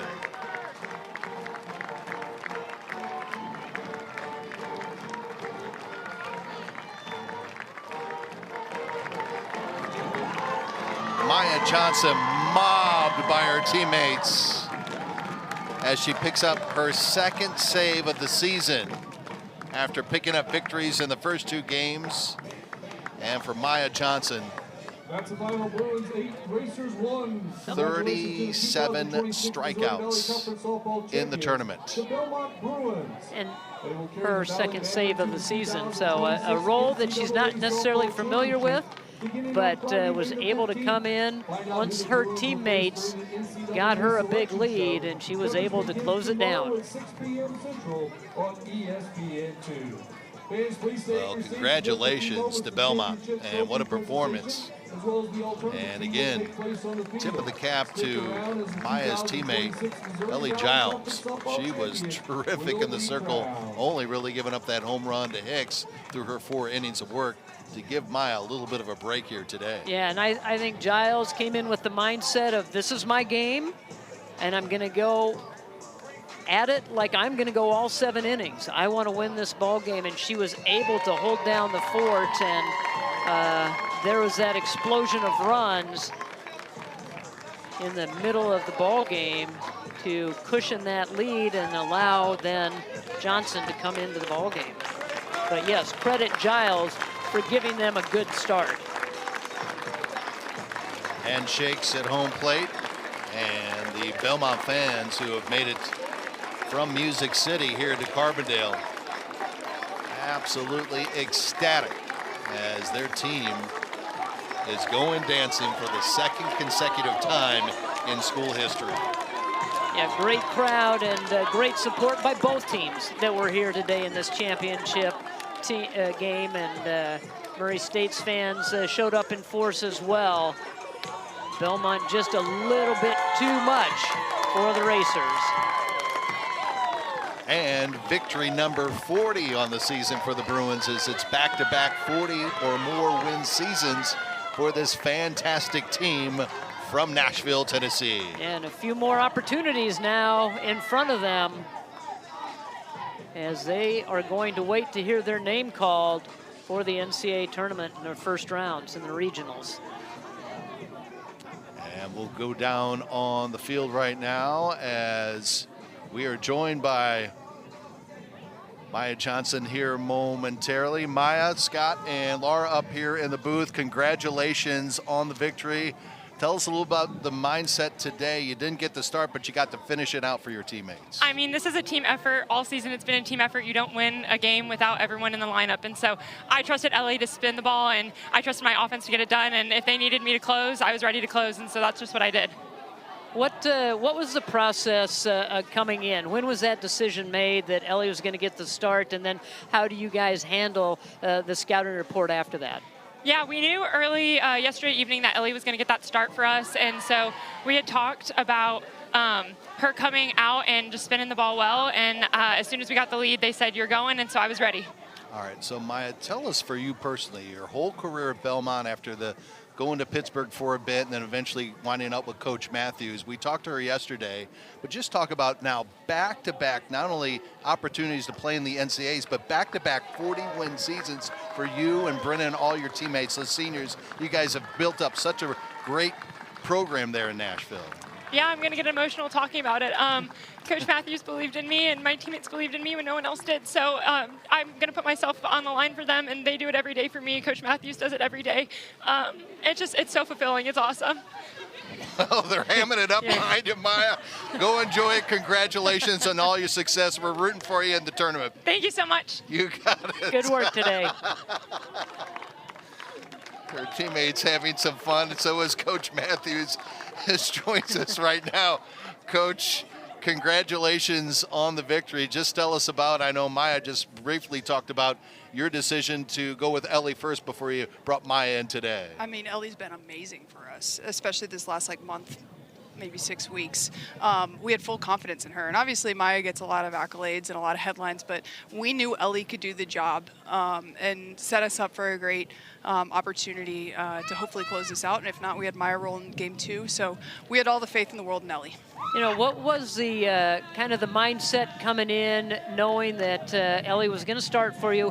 At what point were you thinking, okay, it's time to get Maya in? They got that one run right away. So what were you thinking then? What was the process? Yeah, I think it's hot out here. And I know, Ellie's a rise ball pitcher, and Murray can swing the bats. They've had an amazing year, and the swings that they were having that last inning made me feel like maybe if we got a lead, it might be worth putting Maya in to give a little change of pace, finish out in 3 innings, and it worked out nicely. The girls got us some insurance runs, which helped a lot. All right, so you're in your 6th year, and now all of a sudden in year 5 and 6, you're going dancing and back-to-back 40-win seasons. Man, you're building a program down there in Music City.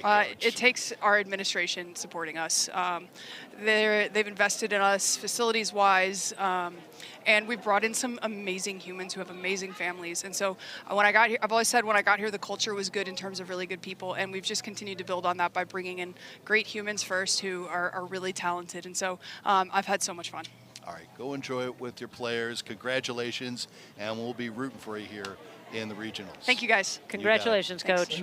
Coach Matthews as her Belmont Bruins, Laura, are going dancing. Well, they're going to be a great representative for the Missouri Valley Conference. They did it last year, and going back again, now an experienced team going into the NCAA regionals, and I think have a chance to make a little noise and maybe have that chance to advance on. Bruins win it here today, and they go dancing as they are Valley Tournament champions over the Murray State Racers. Great job to our entire Tupelo Honey crew here in Carbondale as well as Indianapolis, and for our executive producer of the Valley on ESPN, Jack Watkins, and for Laura Leonard. I'm Scott Warman. Thanks so much for joining us. And again, congratulations, Belmont's going dancing with their victory here today in the MVC Championship.